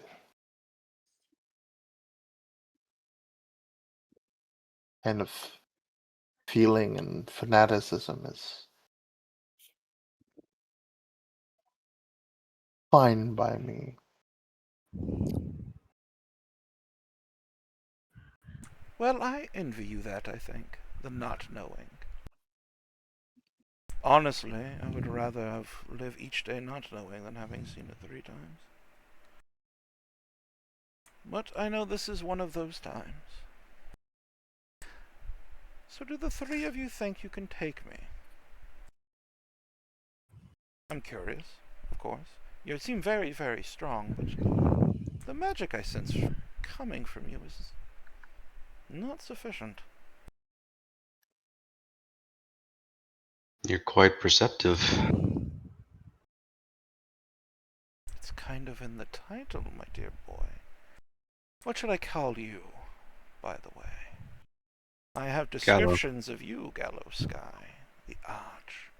Well, Arch is a little dramatic, but the heretic who's bringing back an old demon of mine. An old demon? Yes, you're the priest of Kylos in Crabber's Cove, are you not? I am. It's not my first run-in with Kylos. First time I ran from my death, I ran from Kylos. The second time, if I am to survive, this time I would need to run as well. But the third time... well, I don't think I'm going to run from you.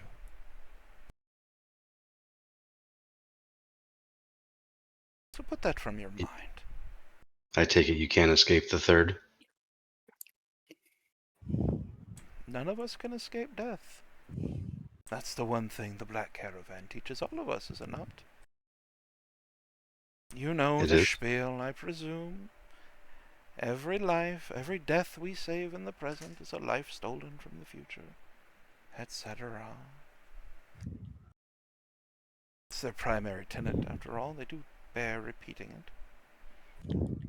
I'm not a true believer, so you forgive me if I don't preach your ear off. I bought my position, as I'm sure you're aware. Everybody else is. Well, we weren't sure if how true that was or not. Don't get me wrong. It wasn't just money that got me my position. I used blood magic. And the Inquisitors needed, well, a training dummy for dark magics. And I was amiable. That sounds complicated and painful. Oh, life is pain, my dear. Don't you know that? They're so fond of saying it in all the nihilist groups. Well, life is what you make it. So is death. Indeed. Come, eat. Let us enjoy this last meal. Now, I have one question I must ask you three. Just because I've seen my death doesn't mean I'm going to make it easy. I'm going to struggle, I'm going to resist, and I'm going to bite.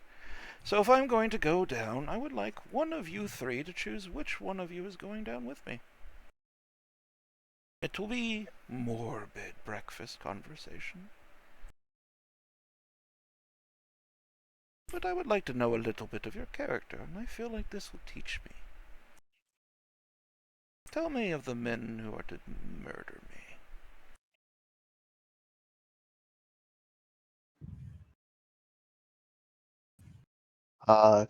Kathak will finish eating his plate of food. He'll stand, kind of brush off his shirt, brush himself off, kind of wipe his mouth with a napkin, and he'll extend his hand and his forearm. My name is Kathak Zorin, of House Kathak of Drakensar. He will stand up and return your shake if that is what you intend to do. And then as I'm holding his grip, I'll kind of tighten it a little bit, not to be aggressive. But I'll say, if anybody's dying tonight, it's going to be either you and me, or just you, or just me. Well, you do have the advantage in numbers, so it might just be me. But if I had to take someone down, Make it as fun as you can. very well. You may ask questions of me if you desire, or you may sit in silence and allow me to finish my meal. It's up to you, dear guests. And then I have no further questions, but I will take a second plate of food. And Zoran, like ultimately accepting that he's going to make sure this person dies, is going to take like another plate of food. Kind of look to Gallo, look to Kalis, look to Kalis, kind of like especially hard. I expect 5% profit off my death. Just saying, just mail it back home. Mm-hmm.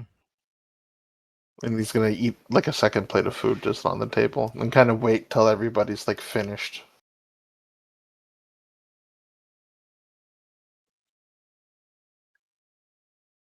Alright, Gallo Sky, do you have any questions to ask of the Inquisitor before things begin?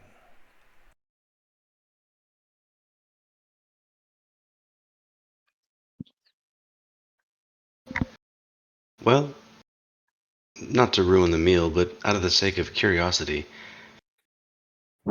how exactly does blood magic work?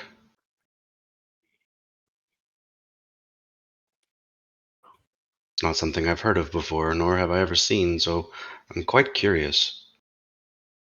Well, my version was made from a pact, not unlike that of a warlock and its patron, but also not entirely unlike that of a cleric and their deity, he says, motioning towards you. Something strange and in the middle.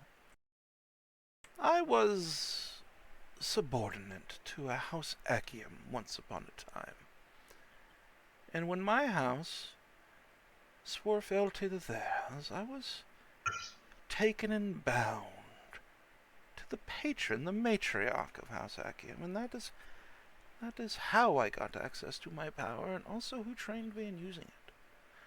When House Achium fell, I gained no new knowledge of blood magic, or any of their dark arts. But I did not lose access to what I had already learned. And that is what I used to train the Inquisitors. See, I am the least Inquisitor. I've been called that many times, but it's a bit of pride for me, because I was the Inquisitor in charge of training the others. And what teacher would not be proud to be surpassed by their students? True, true. So don't think me least because of my blood magic. I can channel the divine just as well as any of them. I have gazed upon Atheriel's power. I have tasted and seen what lay beyond the black doors of dusk. And like I already said, my dear boys, I've seen my own death. 3 times.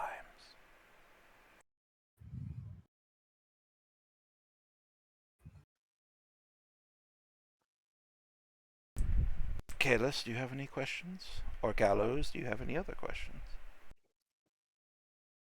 No. One last question, if I may. You may ask as many as you desire. Well, let's just say I'm not in a rush for things. Inevitable as they may be. There's always more food on the table.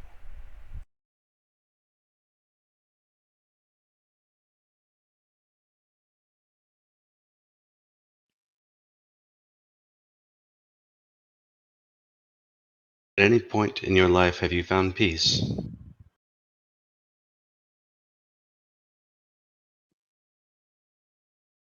This morning, when I woke up, and I saw the sigils, and the markings, and everything that told me that today would be my last day. There's a strange peace to it, I think. At the end, acceptance, if not peace.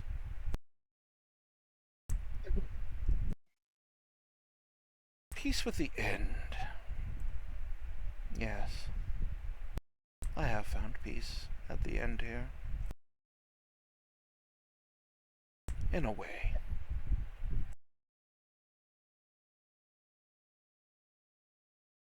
He reaches down and he sips from a saucer of oolong tea.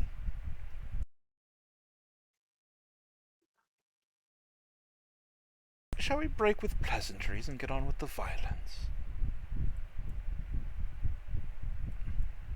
Since conversation seems to not be your strong suit. A shame, truly. I am knowledgeable in many things. He stretches. But if we must forgo knowledge in sake of violence, who am I to say otherwise? I would like to know more about Kylos. Wouldn't everyone?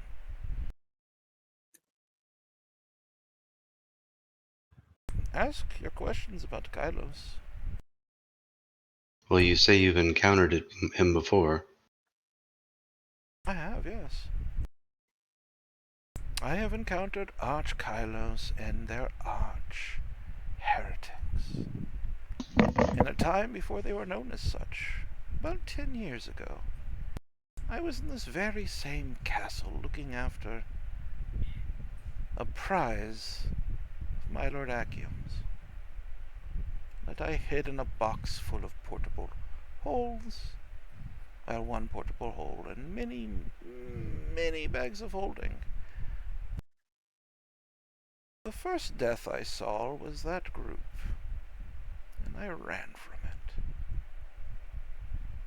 10 years ago, I ran. In this very same spot, in this very same castle. In front of the arch heretic themselves. I ran.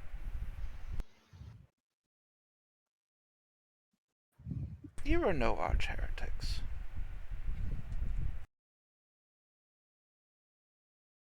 Who are these arch heretics? They had many names. One was the son of my own lord. His name was Byron. No, that was my lord's name. My memory is foggy on this deal. But he went by a moniker. Called himself a bard named Silverstring. It was Tolman Cross, of course. Look, he's gonna go through and he's gonna list your old PCs, okay? My memory is not the best. I may forget things. But yes, he literally ran from you last time you tried to fight him. Will the Paladin and Nivli the Cleric. Yeah. Because Nivli was still there at that point. Did we have a fifth? I can't remember that.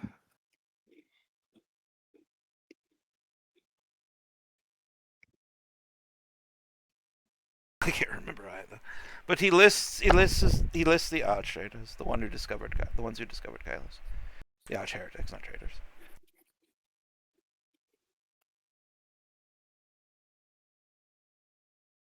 That was my first encounter. They were champions. Which is why we called them arch heretics. We haven't seen a champion on this world since Althariel.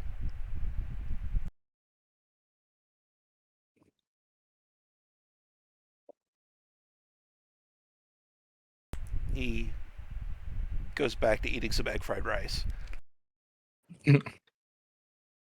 Seemingly having answered your question.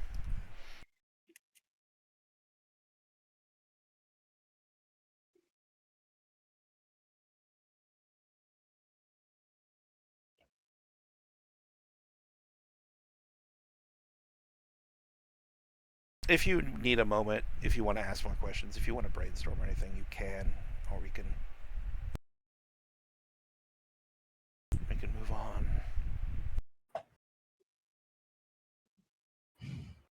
Have any more questions, Gallows?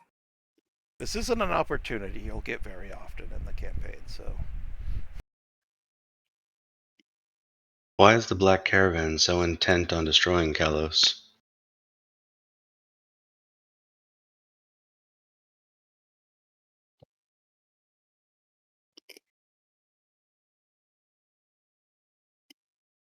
he looks at you for a moment, putting down his egg fried rice.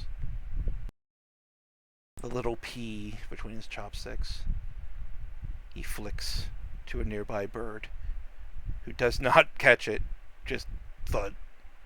And that's when you realize you're also starting to gather birds as well to watch. Well, outside the fact that Kylos' religion falls outside their purview, I think they're a little scared of it, honestly, if I had to put a finger on it. Scared of any new religion, any new deity, I would presume.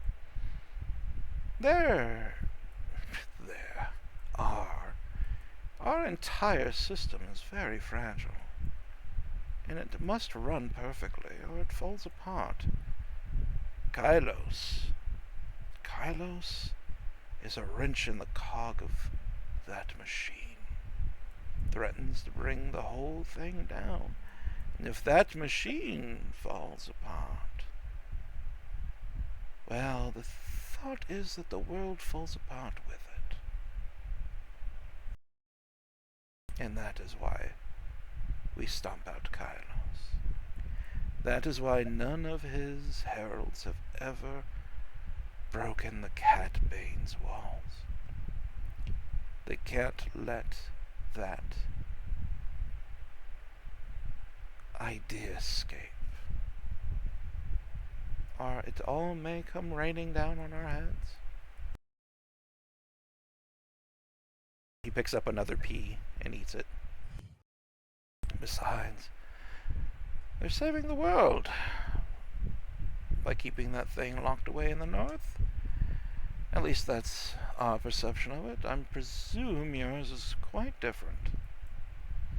Saving the world, are we, by setting free a new deity from underneath the grips of an old archenemy? Something along those lines. That does seem to be the way things are shaking up. That's how every heresy is written. That's what they all believe, and it's all wrong. Or is it? Maybe yours will be the one that's finally right. But usually they're quite wrong.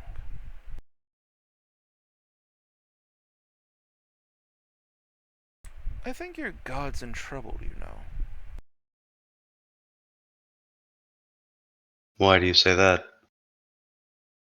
Because according to our intelligence, Kylos' promised afterlife is full. He eats another pea.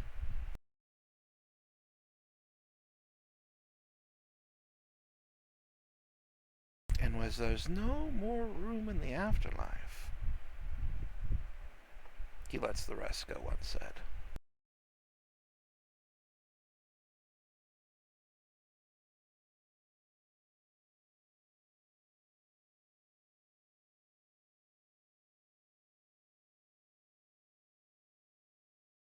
I know I'm doing the thing where you're just going to have more and more questions every time I open my mouth, so...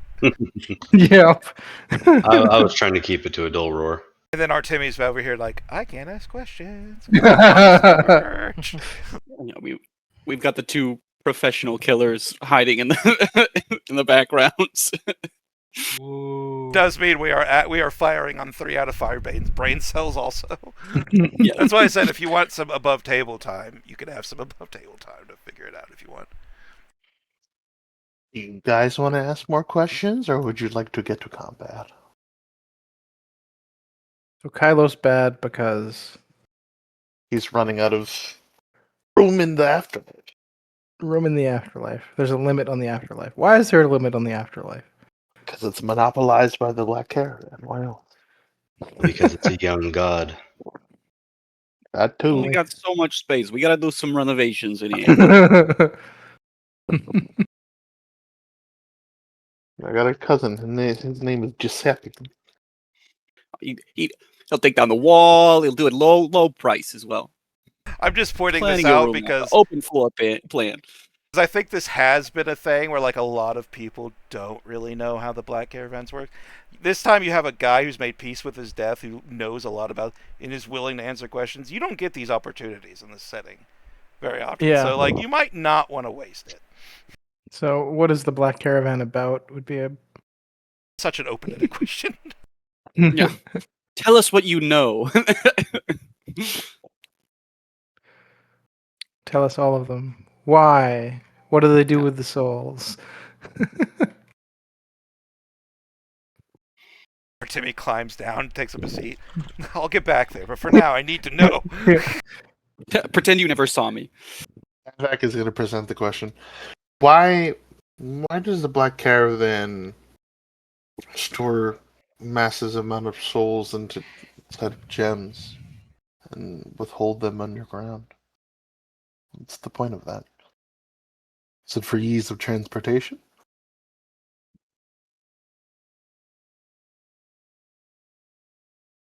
What happens to a soul that dies here? Now, if you were to kill me and leave me to rot for 24 hours, what would happen to my soul?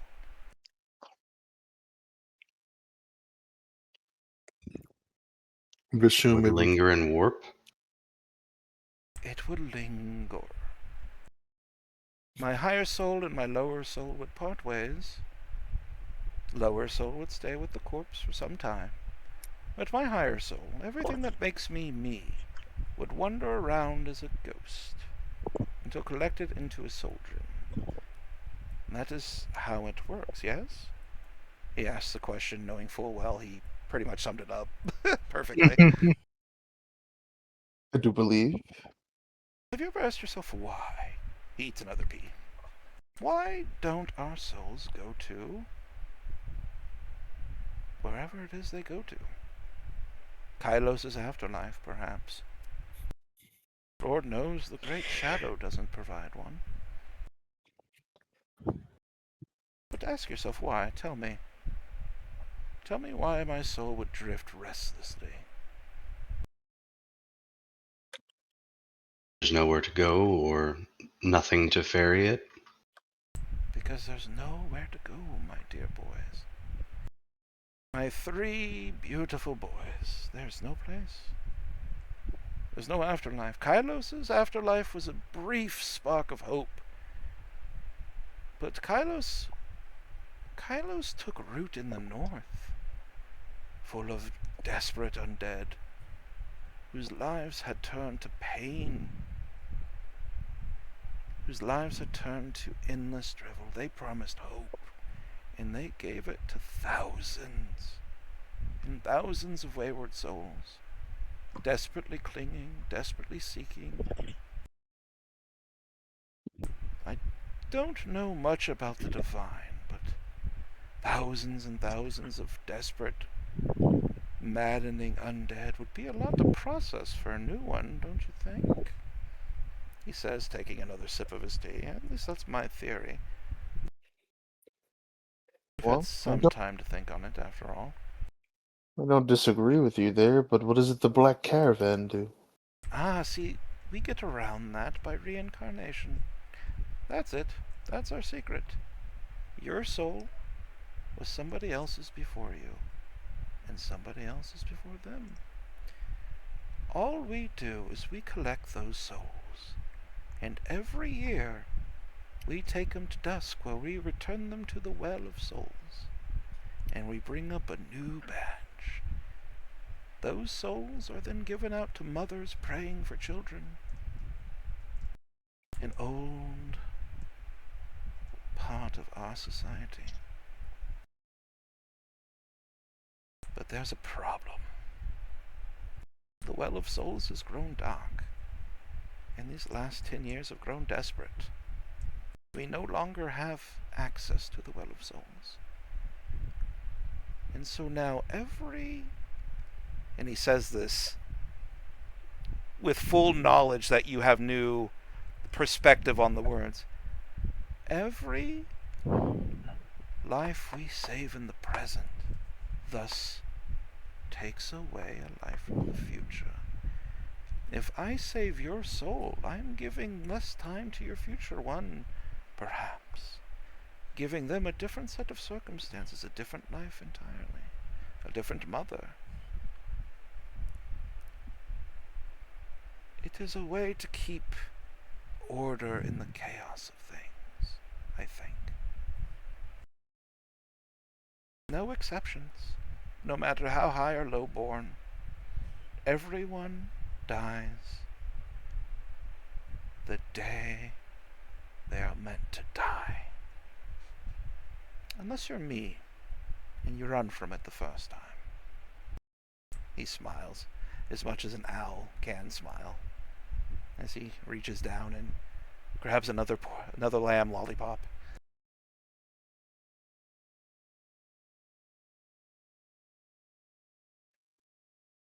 And that's our secret. The evil you fight. What happens if you win, by the way? Presuming the Kylos thing doesn't work out. But you destroy the infrastructure of the Black Caravan. You bring our entire organization to our knees.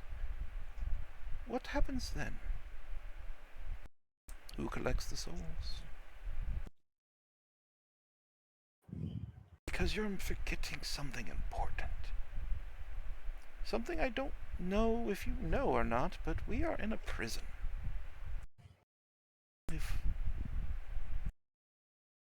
That is why there's no access to the afterlife. That, he points specifically to Gallo, is why your Kylos cannot just make it larger. He leans back, he pushes his bowls aside, and deliberately places his chopsticks, pointing out of them.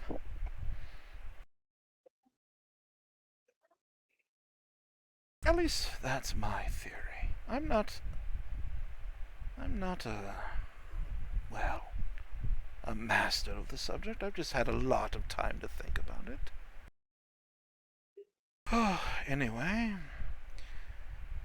I hope your Kylos thing works out. If you kill me, you still have to get through the entire Inquisitorial Corps and the Cat's Bane himself. And let me tell you something. That man is strength.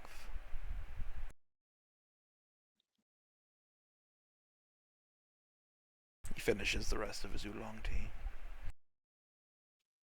Well, shall we get on with it?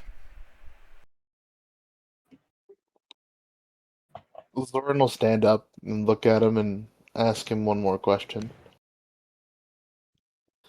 You say we're in a prison. What happens if we have the keys?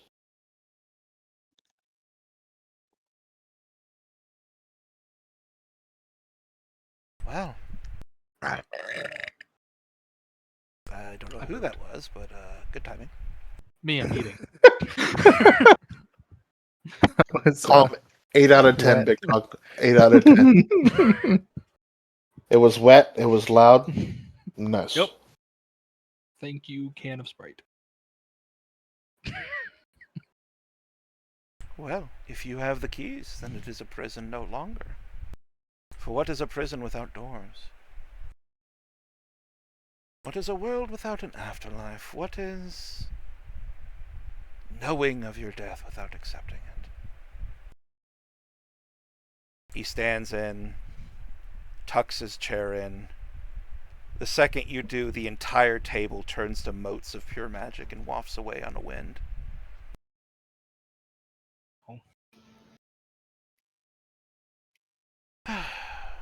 Shall we get on with it?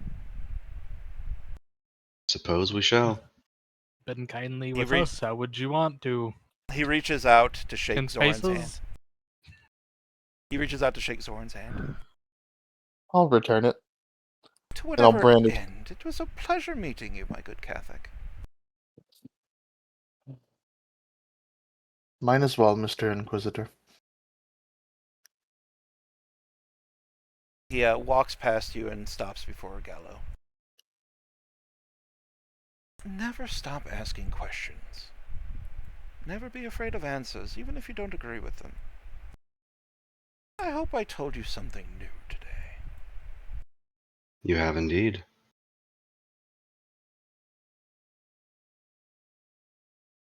Kalis. You gave your name as Ishkar. Ishkar, Yes. you are the fourth defiler I've met, and will be the first I kill, if I succeed.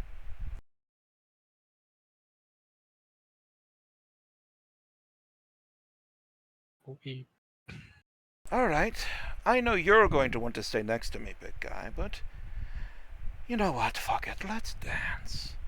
Everybody roll initiative. Two of you are hit. I gotta add you to the initiative. 2 of you are hidden. And we'll have advantage. Zara does have the Mesa warning, so Zara, will you please give a 30-foot radius around yourself? I think we're just out of range. Yep. Yeah. negative. All right. Okay, everybody roll your initiative. Oh, I don't know why I did so at advantage. It's 9 plus 2, so Yep. 11.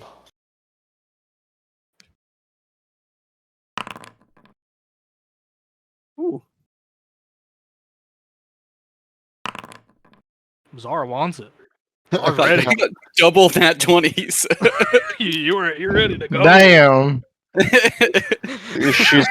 She's never rolling above She- a 15. Yeah. She's like, come on, guys, shut up. Gosh. Yeah, holy crap. Artemi, Couldn't have saved one of those for an attack roll. I know, Too right? bad, Yeah, you're you can done now. you can That's lucky your all of them. initiative if you're legally allowed to, sure.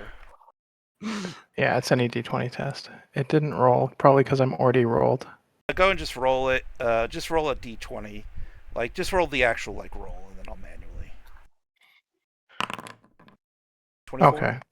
Oh, you're also ready, dude. Like, So, Lucky was good in that point. they're prepped. And we both got our nat 20s out for the Dog, combat, so they neither were of us telling are us critting. to shut Oh no, up. I want to crit though. I got I a, also want to crit. I got a 21 and still in middle of the fucking pack. This is some bullshit. I mean, they had like forever to prepare. They're like Artemi's like holding his bow, like, "Come on, my arm, guys." All right, guys. Yeah, no kidding. Before we get started, would anybody like to switch?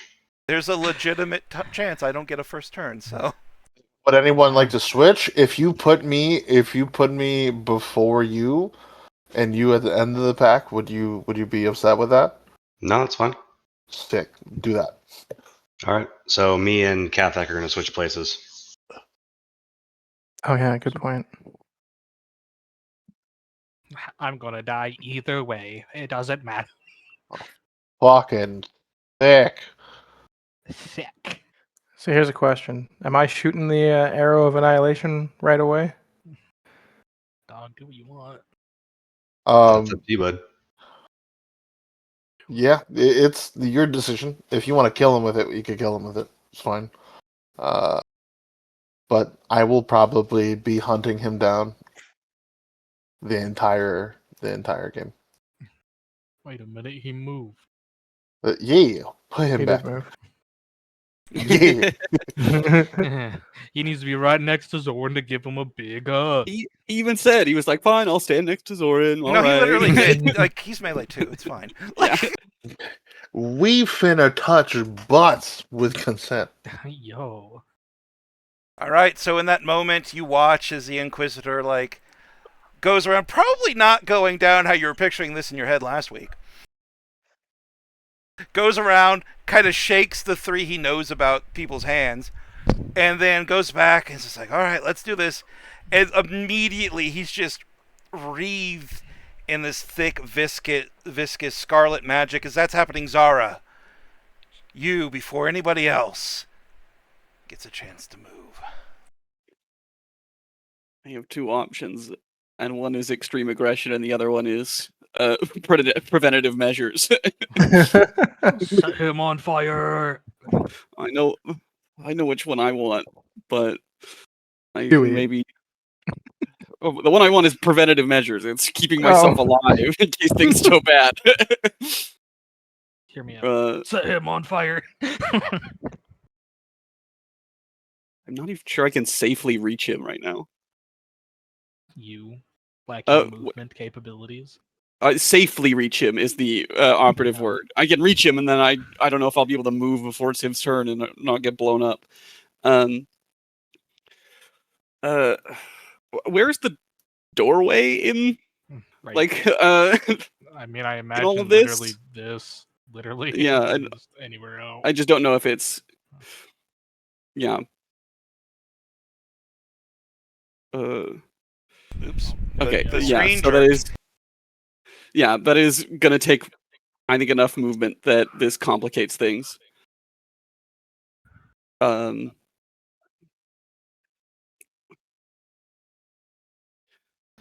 Just do what you feel comfortable with. Yeah, I'm gonna take the safe measure and give him one turn, and greater invisibility myself out of sight. Alright, you feel your magic wrapping around you like a warm embrace from an old friend. To anybody who could see you, no, they can't, as you immediately become invisible. And then a 5, a 10, 15, 20, 25 feet. I'm gonna 25 feet to there, and end my turn, and wait and see what happens. Alright. Let's see if Artemi can one-shot the Inquisitor. Do I do it? It's up to you. Up to Do you, I big do guy. it? I support you in Yeah. all your endeavors. Well, It's before a he has tool chance that to do could anything be crazy. used on another another big bad potentially. Just think back to Breaker. You used it to break Gorgon, but you could have used it to free Dad. Yeah. Yeah, but I think the entire town and myself being That turned to was stone. that was just an example of things we could maybe use yeah. later for other Yeah. reasons. Well, I rolled a 1d2, and 1 is use it, and 2 was not use it. Well, Alright. we Oh, use it. shit. Yeah, flip a coin. Why did that happen? Well, I logged out of Foundry by accident because of I noticed. Alt and scroll Oh. wheel. Apparently Just one fuck was be banished into the Shadow Realm. Now it's loading world data. Hold on. Sorry, guys. Very long drum roll. Nope, it's gone and fucked itself. I did a good one there. Okay. I love that for you. Well, luckily it's not one of those ones where I'm stuck out of it for like 10 minutes. Hey, you're back on our side. Cool. Hey, I'm back on it. I'm All right. so- So I'm hidden. I'll have advantage on this shot. Yeah. I will. Only triple advantage though. How many twos strike. can we roll? You won't have Yeah, you no won't have the kidding. good advantage that Woo. gets you crits. You'll have the triple. I love twos. I You hope my guys are- talking shit gets you a crit. Actually, I hope this works out I- for me. I can't roll 1, 2, 3 in that order.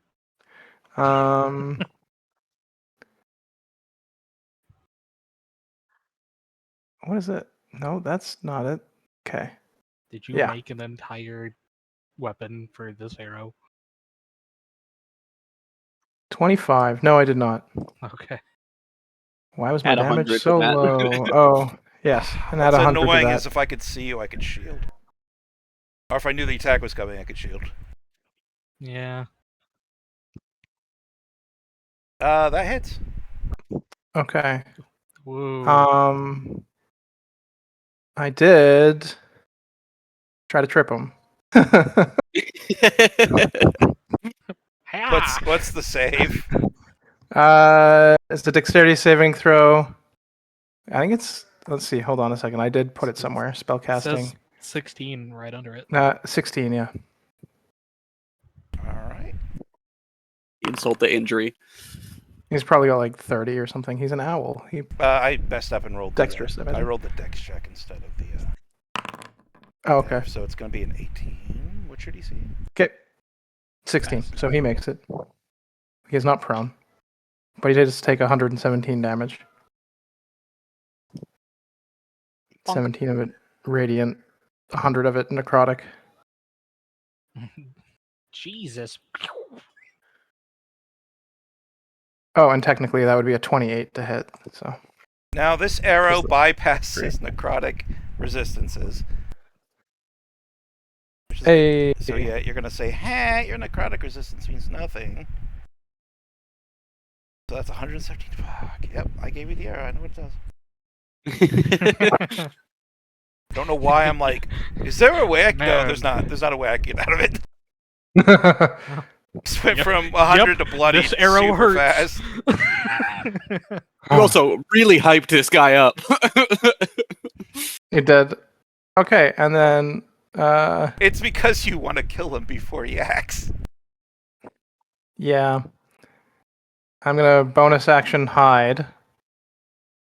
I'm gonna describe everything at the end of your actual mechanical turn. 29, and then Plus- how high is this compared to the little ramparts here? Oh, that is about 40 foot down drop. That's the tall watchtower. Okay. And this is how far? That? Oh, that's 100. 100. Oh, okay. Yeah. Woo! Is Pass Without Trace still up? No, No, He she's wouldn't concentrating on be greater. within Oh, he's the also great. very far out of range. anyways. This castle was very much a gray, very tall, slender spike sticking out of the forest. Is kind of how I described it. All right, so yeah, you Cool. from your vantage point begin to pull back the arrow, and as this arrow's getting pulled back, and you're focusing on your target, like the branch seems to straighten out. Like it's not as if it's moving; it's as if you're pulling the actual twisted branch taut. The crystal on the far end begins to glow with a sinister corpse light, a light that you can see, but it actually illuminates nothing. The leaves straighten and look more like feathers, and by the time you're focused on your target, this thing is a true, deadly sliver of pure oblivion that flies loose. When you fly loose, the sky grows dark the entire time it's traveling through the air. The light of radiance disappears. The first time that you've seen total darkness outside in about 10 years, because it did flicker about 10 years ago. As it strikes true, it explodes in this necrotic shard of pure destruction, tearing through the Inquisitor, who one moment was looking honorably and gently at his killers, now looking shocked, eyes open as his entire midsection is ripped asunder. He is bleeding. He is wounded, and he is gasping for air. I would have thought you'd be a little more honorable than that, given the meal. Who told you that? I didn't eat no meal. I'd say that at least one more would be joining us. I just didn't know that's how he was going to start. No one told you, indeed. At the end of your turn, is that all you're doing, by the way? Are you done? Yeah. So I'm hiding again. At the end of your turn, I'm gonna use legendary actions. I'm gonna use Deathless Strike. So he's all of the blood that like ushes out and spills on the ground begins to ooze back as if his body's drawing it back in. As he does so, his wounds do begin to knit just a little bit, but most of the blood doesn't go back in his body. It stays on the outside. It shifts down. It twists his hands into vicious claws. Armor grows just sanguine spikes, and he looks more and more the blood mage you know him to be. Okay, at the end of your turn, so not the top of his turn, at the end of your turn he's going to use Deathless Strike, so it's going to allow him to make an attack and move half of his movement without provoking an attack of opportunity. Which, yeah, he's going to move right here. Understandable. Hold on. No, I'm not going to meta Zara. I can't see Zara, I'm not going to meta it. So he's going to move right here, middle of all three of you. And yeah, he's going to claw Zoran. What is your armor class? Your new armor class, Zoran? I got a new armor class? Yeah, you have Bracers of Defense. Brace for defense. Oh, that was a thing. I thought somebody said that was going to somebody else. No, that's for you, bud. Okay. You get a +2. So +2, so I'd be at an 18 now. I rolled a natural 1. Fuck yeah! Oh! That's good This poor man. for us. Just wait. It's his turn next. Yeah.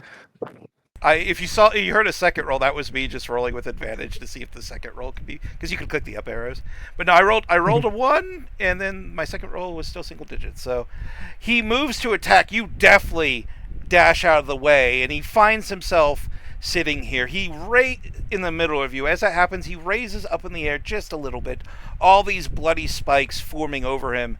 At the top of his turn, an effect goes into effect called Rain of Blood, Whoa.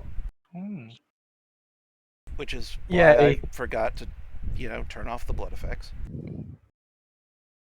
Oh, there it is. It's This affects everything in a mile of him, so it's the whole map. Oh shit. And more. Ooh. Oh no, the birds! So Fuck the birds. he literally dodges into the center, and as he's now standing in the front of you, he reaches his bloody clawed hand up, and he drags his hand across nothing. But as that happens, you can see the world from up top. The sky itself seems to be split in the same motion of his hand, and crimson death rolls out. Everybody is going to take a d6 point of damage now and at the beginning of each of your turns. I have to because I'm undercover. If you are undercover, you get a reprieve this round, but not next, because once it soaks into the ground, it affects you anyway. A d6 of No, damage. stone. You know what? You're gonna, as long as you're undercover here, you're good. For those of you who are not in cover, you're going to take a d6 necrotic just for existing in this. Every point of damage dealt to you is going to heal him.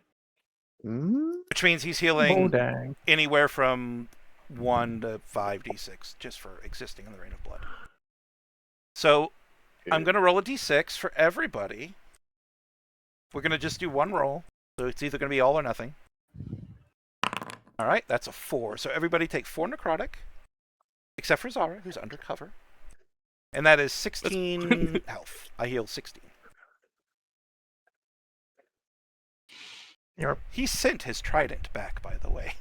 He doesn't have his trident on him. He sent that with his minions. He has a trident? The one I was going to give you in the last campaign. Yep. The one that... As soon as you said it, I'm like, blood, trident. Ah. If he had a trident, he had more powers. It would have been worse. Okay. So he's going to... He opens the world wound. Blood pours from the sky. That just has happened because he's in combat. Now he's going to go up and he's going to use something called Blood Rend. I need everybody within 20 feet of him to make a DC... You know what? I don't need to tell you the DC, but make a Constitution saving throw. 25 feet. Constitutions. 13. Kalis, you pass. Catholic, you fail. I might have to use Fanatical Focus. 1 second. Cool. That's just the Barbarian reroll, right? Yeah. Alright, Gallo, you fail. Yeah, Fanatical Focus. I'm going to do the same roll. Gallo's failing it isn't as big a deal as you failing it. If you fail this, Zoran, it's bad. Yeah, if you... let me make sure I got everything under control. Yep. Let's go with another Constitution. That's 26. Cool. So those of you who passed this are going to take half damage. Those of you who failed it, Gallo Sky, you're going to take full damage, and you're going to be unable to regain hit points for 1 minute. Oh, I see why. This has a recharge, by the way. I can do it more than once. Alright, that's my Fanatical Focus. Roll. It's not going to roll it. Okay, I'll manually roll the damage. 20,000. No, it's 8d10. Oh. 44. So that's going to be 44 necrotic if you're resistant to necrotic. I realize I'm public rolling. I should not do that. That's half for me, right? So 22? Yeah, if it's only 44 for Gallows, it's 22 for you two. Alright, Okay. Because I use that, I can't use his blood vomit. So now instead I will make 2 attacks. Both of them actually at God, I really want to kill Kalis. Because this guy really Trust me, I know. this guy doesn't like defilers either, okay? He's got history. I love that. But also, I'm gonna go ahead and attack Zoran because Zoran hasn't raged yet. Get the getting while the getting's good. Oh, I don't do a lot of base damage. I do a lot of necrotic. So I'm not too worried about that. Warding Flare. Alright, Warding Flare. Is it just the first one? I can only do it once, so yeah. I technically rolled it on the second one, but I'm going to just use the new roll because that would have caused it to miss.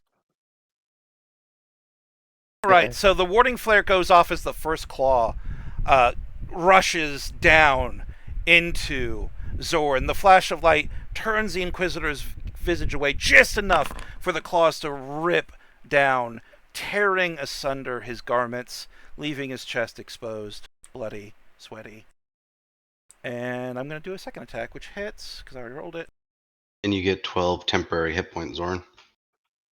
12 temporary HP. Yay! Right, Zoran, the second attack hits you.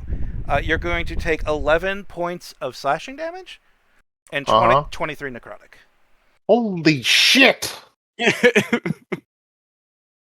So give me total damage again. So that's 23 plus 11. 23 plus 11, but you're gonna Oh yeah, wait, you're not raging. Okay, so it's I'm not raging, it's gonna so be it doesn't 34. matter. 34. My bad. For some I was already assuming you were going to have the slashing to 5. No, you're okay. So it's 67 minus 22. Yeah, that's not looking good.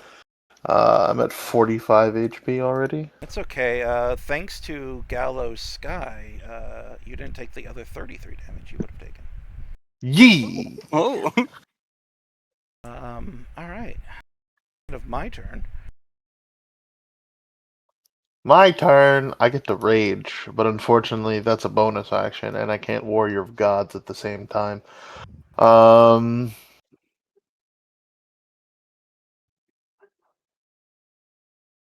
At the beginning of your turn, you're gonna take a d6 damage.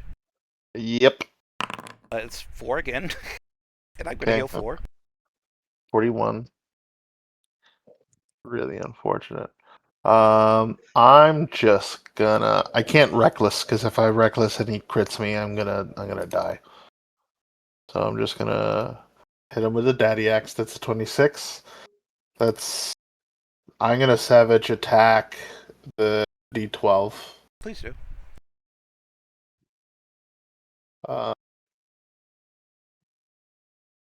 D12 roll. Fuck. A little better. Better. So that's 8. He's resistance to necrotic, so that's 4 necrotic. So 8 4, that's 12. Divine Fury, which is Don't have the necrotic because I'm gonna be reflecting all this back to you. what the shit. He's gonna take it too. You're just gonna also take it. You're gonna take it together. The Divine Fury is going to be radiant damage, so I'm going to do 1d6 plus 5. Man has a reaction. So No, you. 8 radiant damage. So plus 3 more, plus 2 more, really. So 14 plus 2, 16 plus 8 is 24. 24 damage. There's no resistances, right? He's got a Um, rider in this ability that it can't be reduced in any way, so I have to take full damage from this. 8 necrotic and then 8 radiant. Okay. That's a total of 24 total. all right. You're also going to take 24 damage that you can't reduce in any way. Not even rage reduces it. Okay. This isn't looking good. All right, so he's going to use something called his Bloody Rebuke. So he's going to use his reaction, and as your axe comes slamming down, it cleaves into his shoulder.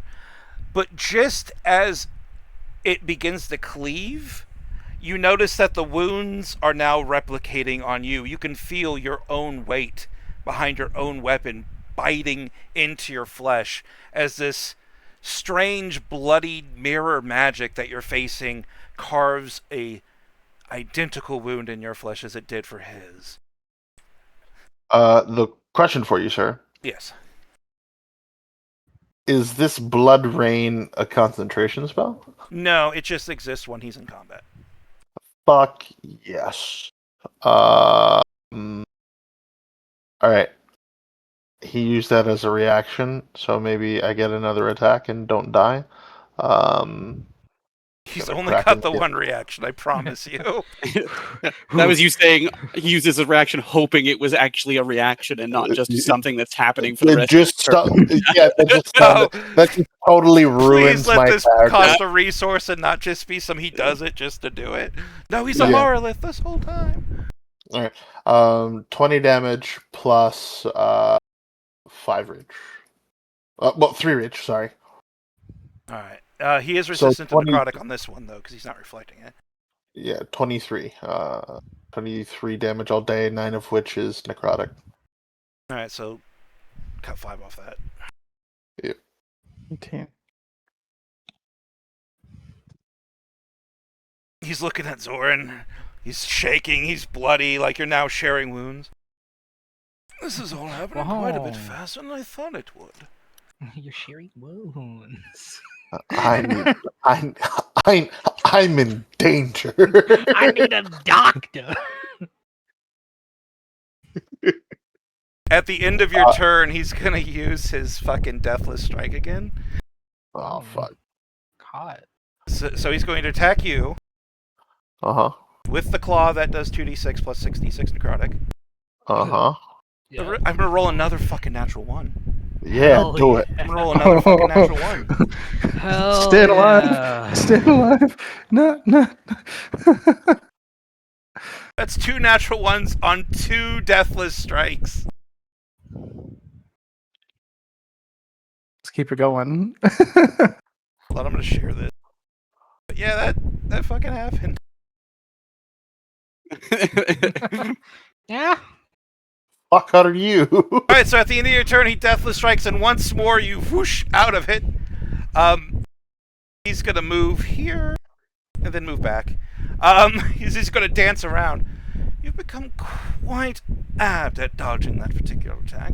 Maybe I should try something new next time. Meanwhile, Kalis, you're a bomb. Ow. I'm a bomb. Do I take a You did D6? say- Smile. You did say you're a bomb. I am a bomb. Bomb him. Hurt me. Bomb him. It's the start of my turn. Bomb him. It's 4 damage. All right? right, D6. No, it's reroll Right. time. Oh, it's re-rolled? Okay. Yeah, it is rerolled. I specifically me. did it. I put a note just to reroll it for roll die 3. I can't Take see what it was. 3, Okay. sorry. Why does it say I can't change? What? Huh? No, I want to change Or my not health. real. I'm not real again. -3, please. Oh, you did it for me. Hold on. Drag a new token out for yourself. I'm good now. For some reason, what I do is I click my HP and then type in like minus damage, and it didn't work that time. Let me just double check it works. I'm gonna add 3 to -3 again. Okay, that worked. Okay, All right. sure. Anyways, theoretically he used reaction, so I can get out of here. Yep. Get. Get- Hey, get- look, there's a nice Get out of little. here. There's a nice Nook. little. Guys, Nice little. I place don't behind want the to. I rain. don't want to meta, but he has 69 hit points left, and I have to. show Well, that. Night. Nice. I am telling you, I am casting a cool spell. Are you about to let remove me- my 69 hit points? I'm about to remove at least 65 of them. Oh, I see. Your vitriolic spirit. Hopefully, I'm going to bonus action innate sorcery because I'm a sorcerer. We and get something then- in the range of 200 HP. Theoretically, I'm going to hopefully vitriolic sphere if you'd let me. What if he has legendary resistances and evasion again? I would cry. I'm assuming a legendary resist is coming, just I'm for the using damage. actions pretty regularly. Like I'm missing all of them, but I'm Yeah. using them. You know, The evasion, on the other hand, not right necessary. there, you know, kind of in that roofed porch area where it just hits him. Well, he does get. Is this a dex save? He does get a +9 to It dex, does. so I may not. That's fine. 18 deck save. I got a 14, so I gotta use a legendary resistance.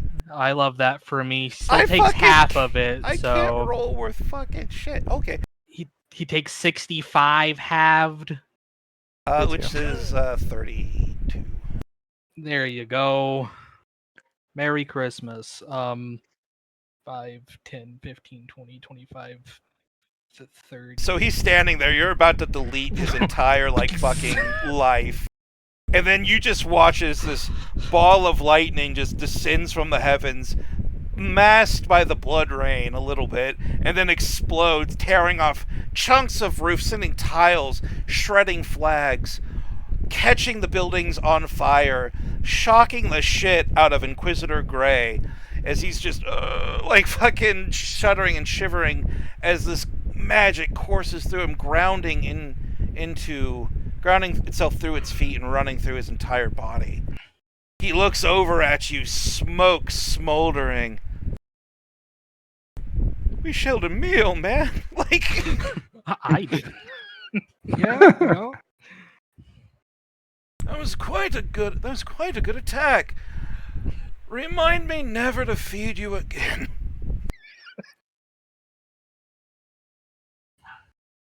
Oh, I'm done, by the way. At the end of your turn. Yeah. Fucking goddamn it. That's a strike me, pussy, you will. I'm gonna Deathless Strike. I don't know why I have an attack called Move, I have an attack called Unarmed Strike, and then I have a thing that lets me move and Unarmed Strike. Which one am I gonna use? Also, this is a real stat block. So D&D did this. Mm-hmm. I'm gonna roll a 13. I rolled a 3, guys. I rolled a natural 3. That's great. Let's fucking go. It's 30. I've left 133 damage on the table. I just want you guys to know that. That's great for us. Gallows. This fight was supposed to be as scary as I said it was. I promise you. Okay. I believe it. To be I'm fair, still I've only got I'm 25 still hit scared. points left. Honestly, with how great I've been rolling in some fights, it's karma catching up to me, I think. It's also karma that you keep throwing evasion legendary resistance at me This every is- time this I is can that. fucking sphere. All right, Gallows, you're up. Gallo is just going to walk over to Kathak, and he is going to cast Cure Wounds at 3rd level. Haha.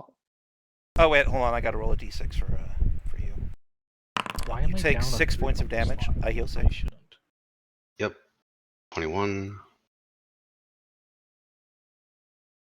Right.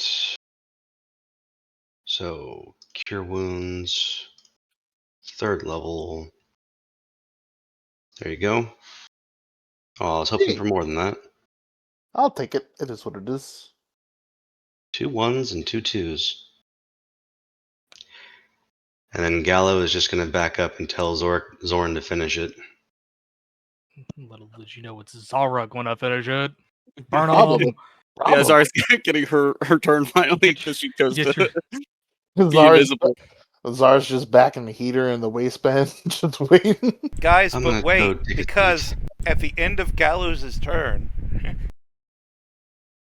Does he get another legendary action? How Yep, many does yep. he have? I, God damn. I, He's got I 3. think this is his last one. this Yeah. is his last one of the round. He gets them all back when his round when his turn starts.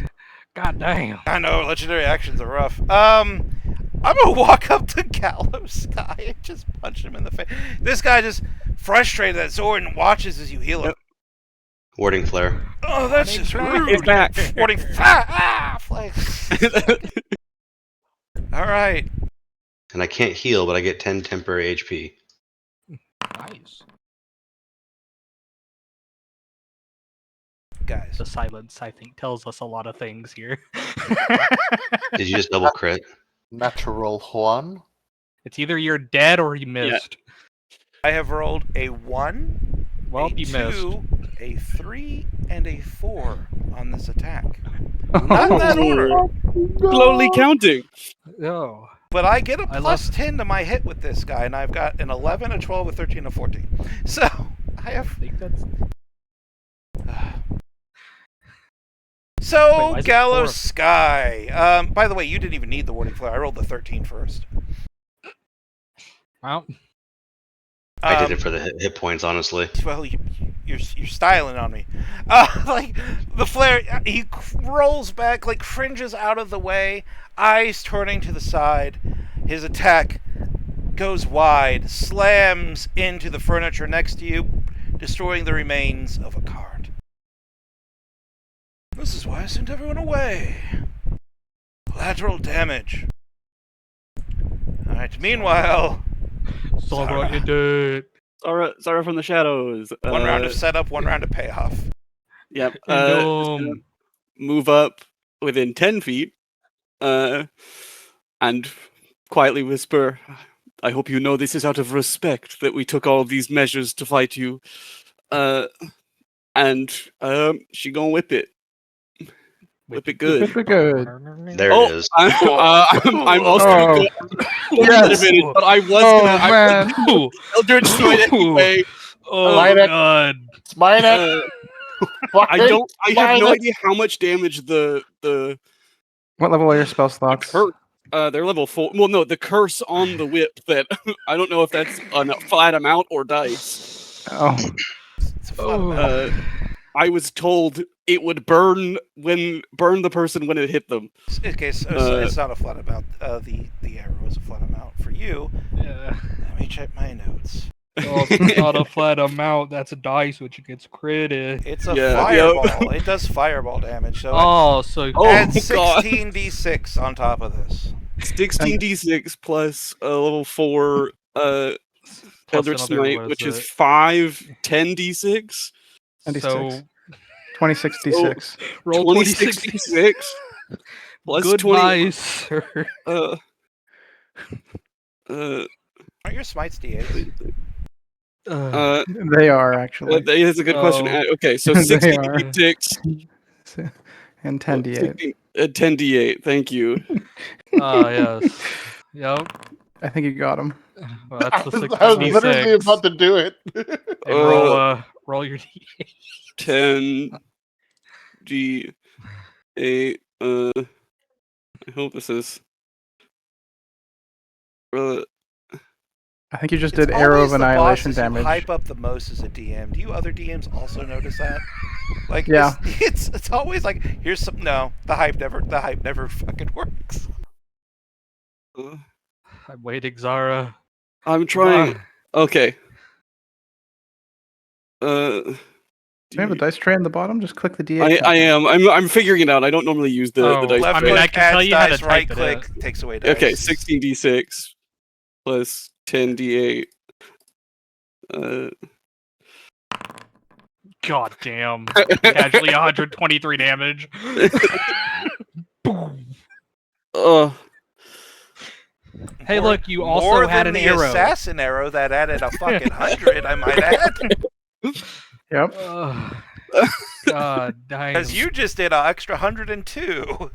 123 damage in one hit. And I still have my second attack. Yeah, Please if there's anything describe- left to eviscerate. In excruciating detail.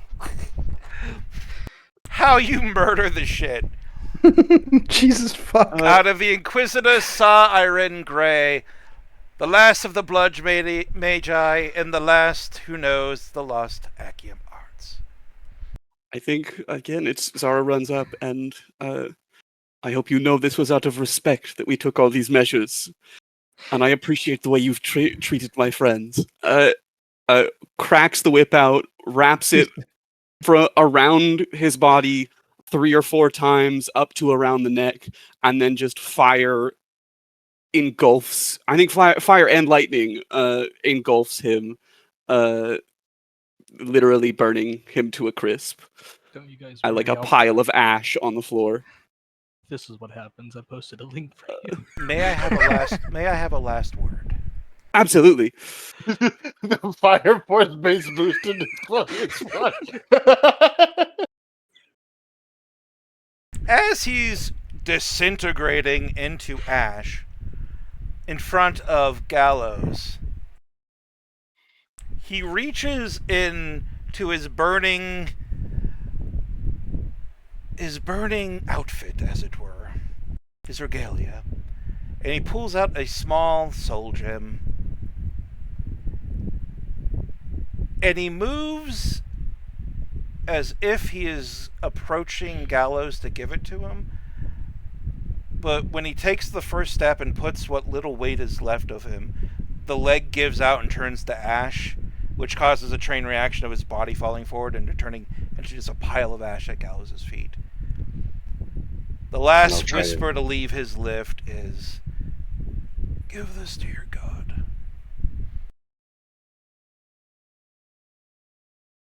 Then I'll try to catch the gem as it all falls and crumbles. You can do so without a check.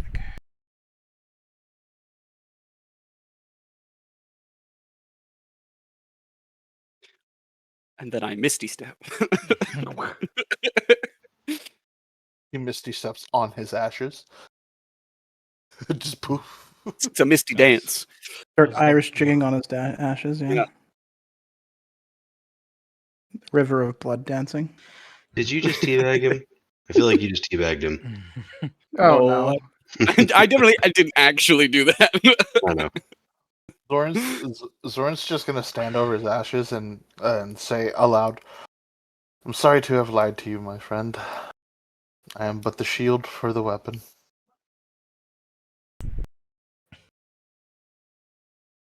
And Good so looking. the outline of Zon Iron Grey lay there peacefully.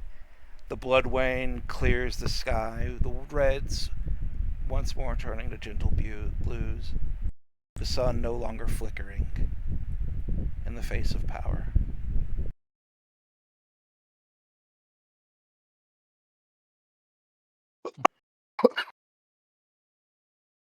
Don't pay attention to that. Catheric's gonna walk over to the tower. Okay, come on. He's gonna hold his hand out. I have a very Oh. vivid image. Artemi's like scrambling down the tower walls, climbing, and is just like, We've seen the Princess Bride jump. He's a giant. am I supposed to jump into your arms? Okay. Huh! I'll I just can't- leap. I'll just grab him midair and nestle him down onto the ground. Huh? Okay. Good jump. This is doing wonders for my Zoran X Artemi fanfiction. I was gonna say this is why there was so much credence to your dalliance with the rat. I like to be helpful to my friends. That guy fucks the sniffler, so I don't know what we're talking about. Kalis isn't a rat. I can vitriolic sphere again. Do it. I can't hear. I'll do it right on me. Do it. I have evasion. I have I don't advantage to I initiative. don't want to get and caught in this. Please. This is the defiler coming out, is it? No. This is the stop telling me that I fucked the sniffler down. I've been bullied enough. I've This been is the start robbed. proving you did I'm gonna. Knowing this group, there'll be a time for all of us. Alright. What is this gem? Yes. Is there any remaining piece of him available, like his clothes and the equipment that he has? Is there anything left, or did she burn literally everything to ash? Oopsies. Roll a d20. D20 Dog, Bang. I'm gonna just go into his quarters. to 12. A natural 12 is fitting for the campaign. It is. It is. He is burned completely to ash. Nothing remains but the gem that is in Gallows' hand. Then I was looking for more information, honestly. No, it seems like the guy who said "ask me anything" did not leave a journal behind. At least not on his person. Hey, Inquisitor Grey on AMA Reddit.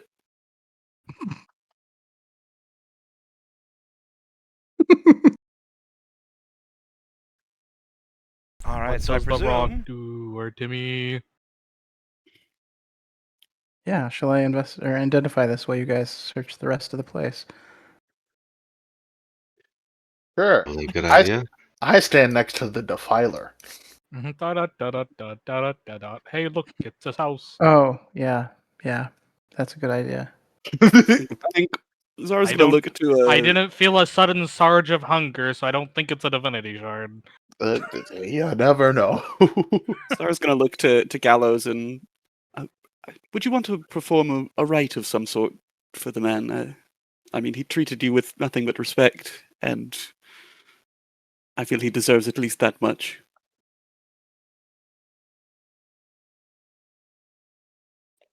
Agree. I'm happy to help in whatever way I can. He is a blood mage. Isn't that considered forbidden magic? He seemed to care for his companions. He was respectful towards us. By character standards, I've met worse men. And he was even willing to impart some information. Yes, Not I too heard. knowledgeable about the consequences of the dalliance with those sorts of magics, but in my eyes, he seemed worthy of respect. Plus, it's only right that we should honor the dead. Yes. Yes.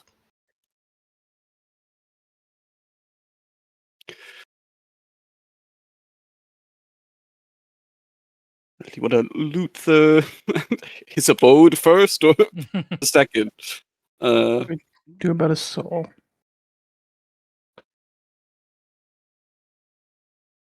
I don't know if the DM's AFK or not. He hasn't said anything in a while. The DM got a little sidetracked with the loot table. How? It's kind of that moment where I look, when you get lost behind the DM screen, you look up and realize, like, oh, I missed something. My players have been talking. I remember we were discussing what to do with the gym. Have we decided?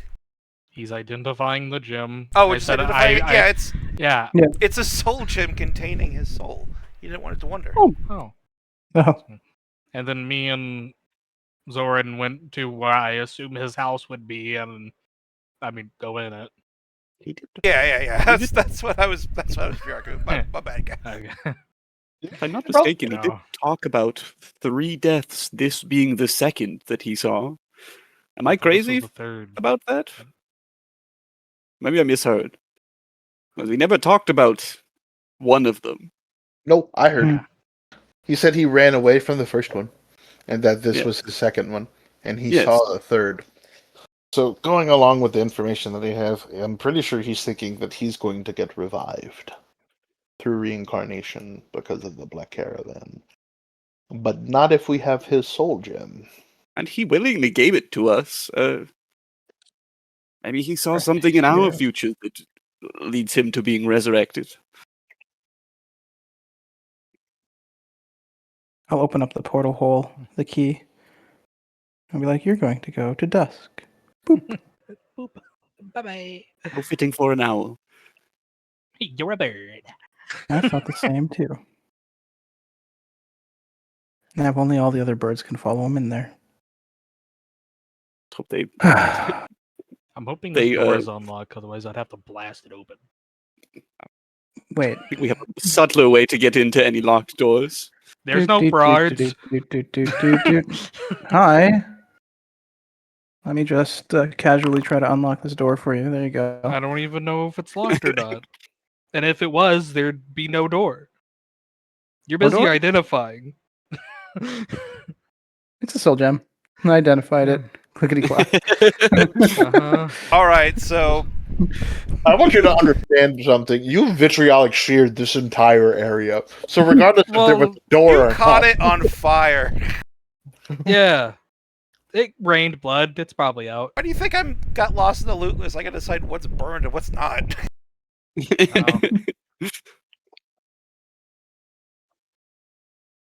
So I shouldn't do it again to the door.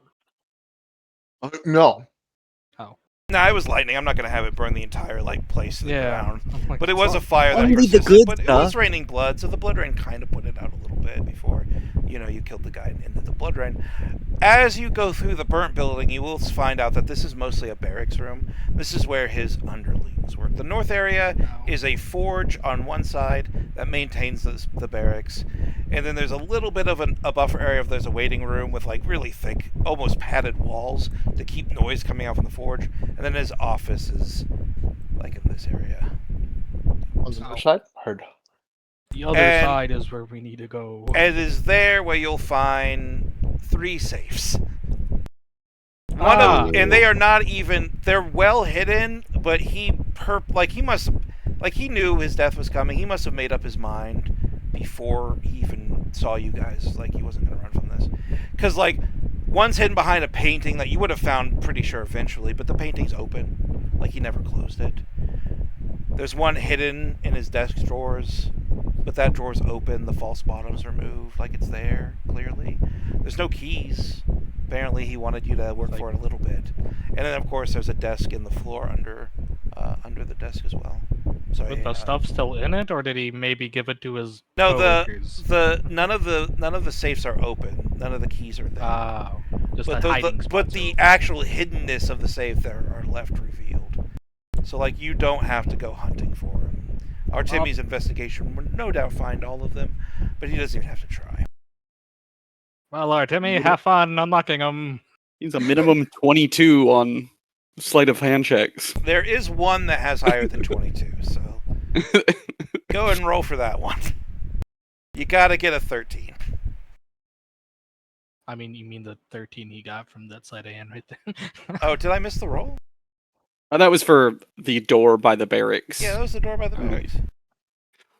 This is a thieves' tools check. Drum roll. The DC is 25, so you do need. Artemi, you're muted if you're speaking. I am speaking. I said I was going to use a lucky point Oh. for the sleight of hand check. It's above a 12, I understand.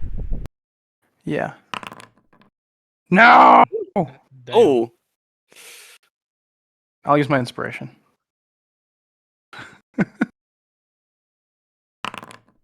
No! 1, 5, and 4. Okay. Hold on, I'm laughing too hard. Give me a second. Borrow anybody else's inspiration? Absolutely. This That's is the best. You Luke's. can have mine. Oh, okay. Let's see how many times. Oh my God! What is going on here? I'm dying! Please stop! Woo, do it again! I'll give you mine! Woo, There we go. did it! okay. How many checks did it take? Fuck. One, It's five, just like three, the box all over again. 5 times. What is it with Yeah. what is it with doors? Like openings in general? I don't know. You're welcome. That was so ridiculous that my daughter came over to check. Yeah, that was pretty funny. That was pretty funny. Alright, you find hordes of tax documents. Hell yeah. Hordes of actual like gold ingots, payment, taxes collected that's been stored. Didn't have enough time to clear it all out, but you can tell some of it's been gone over, and some of the more delicate, more perhaps finer or more expensive items have been sent away with his subordinates. I mean, he did fight you without a weapon, and you did gather information that he was supposed to be using some kind of trident. But after hours of collecting this, sorting it, getting into where are you storing it? You have an eye patch of holding. I believe you have an actual bag of holding. You have a cool sled right here. That You we can have put on a chinchilla. 2 keys with accesses to portable holes.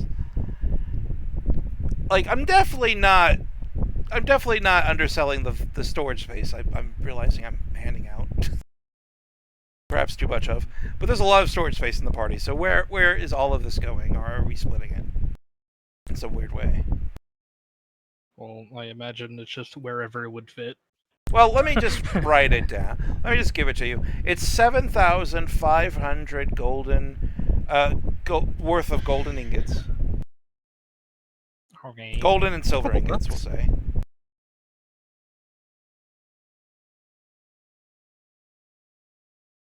All right. You also have another 1,000 gold pieces of various gems. I'll tell you if they're diamonds. Another 500 gold pieces worth of diamonds. Yay. Immediately goes to Gallows. We can cast it 3 times. What they say, No, diamond is a gallows times? best friend. There we Well, go. you have a single diamond. Well, you have a diamond you need to cut down in order to cast it 3 times. Ah, okay.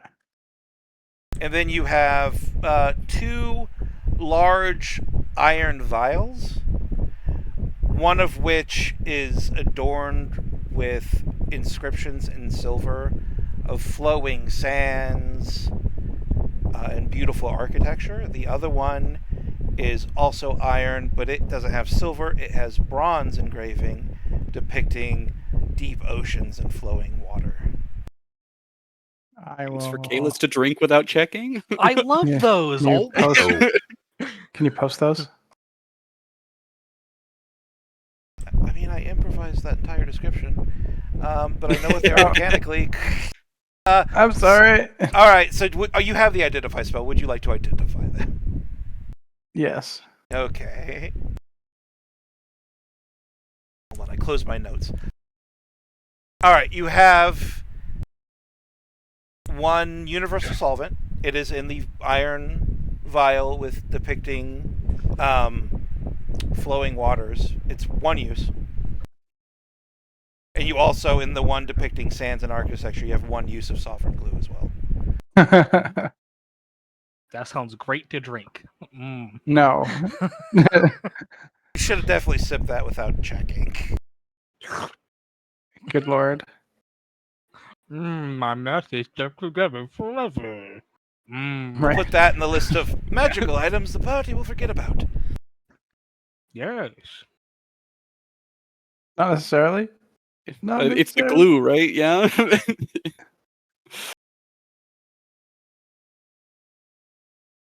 Glue and So it takes you hours to go through all of this and get it sorted. But in the end, you have roughly like 9,000 golden dragons worth of loot. That is including the diamonds, though, which you're probably not going to want to sell. So about 8,500, not including the diamonds, plus a use of universal solvent, a use of sovereign glue. Waiting for this to be added to Artemi's hog tying routine, where you follow up with the glue. Oh my god. Brilliant. Plus Hog a whole tie entire rope. free keep. Rope glue to him. Hey guys, we can own this place now. you do remember what Ekin said, correct? Nope, I don't listen to him. When we kill the Inquisitor, or if we kill the Inquisitor, Oh the yeah, Black we're gonna get Caravan's going to hoarded. come quickly. Yeah, we should Yeah, probably they're gonna be pissed. leave Yes. quickly after. It was we're the done. plan to draw their attention here so that we may head to Flee the to the north. north. If I'm Yes. mistaken, to hopefully have a slightly easier time finding a lich. Who apparently is holding Kylos, or helping Kylos? I don't know. Yeah, I would like to, before we run back to Crabber's Cove, make a little, couple day pit stop to home real quick, just to make sure that my dear sister isn't dead. Where's home? Yatar, or just outside of it. Well, we better work quickly.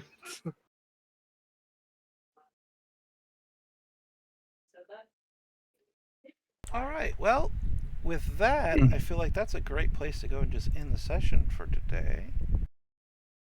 Just, hey guys, we gotta go south. I got this thing with my sister. It's like, okay, let's go.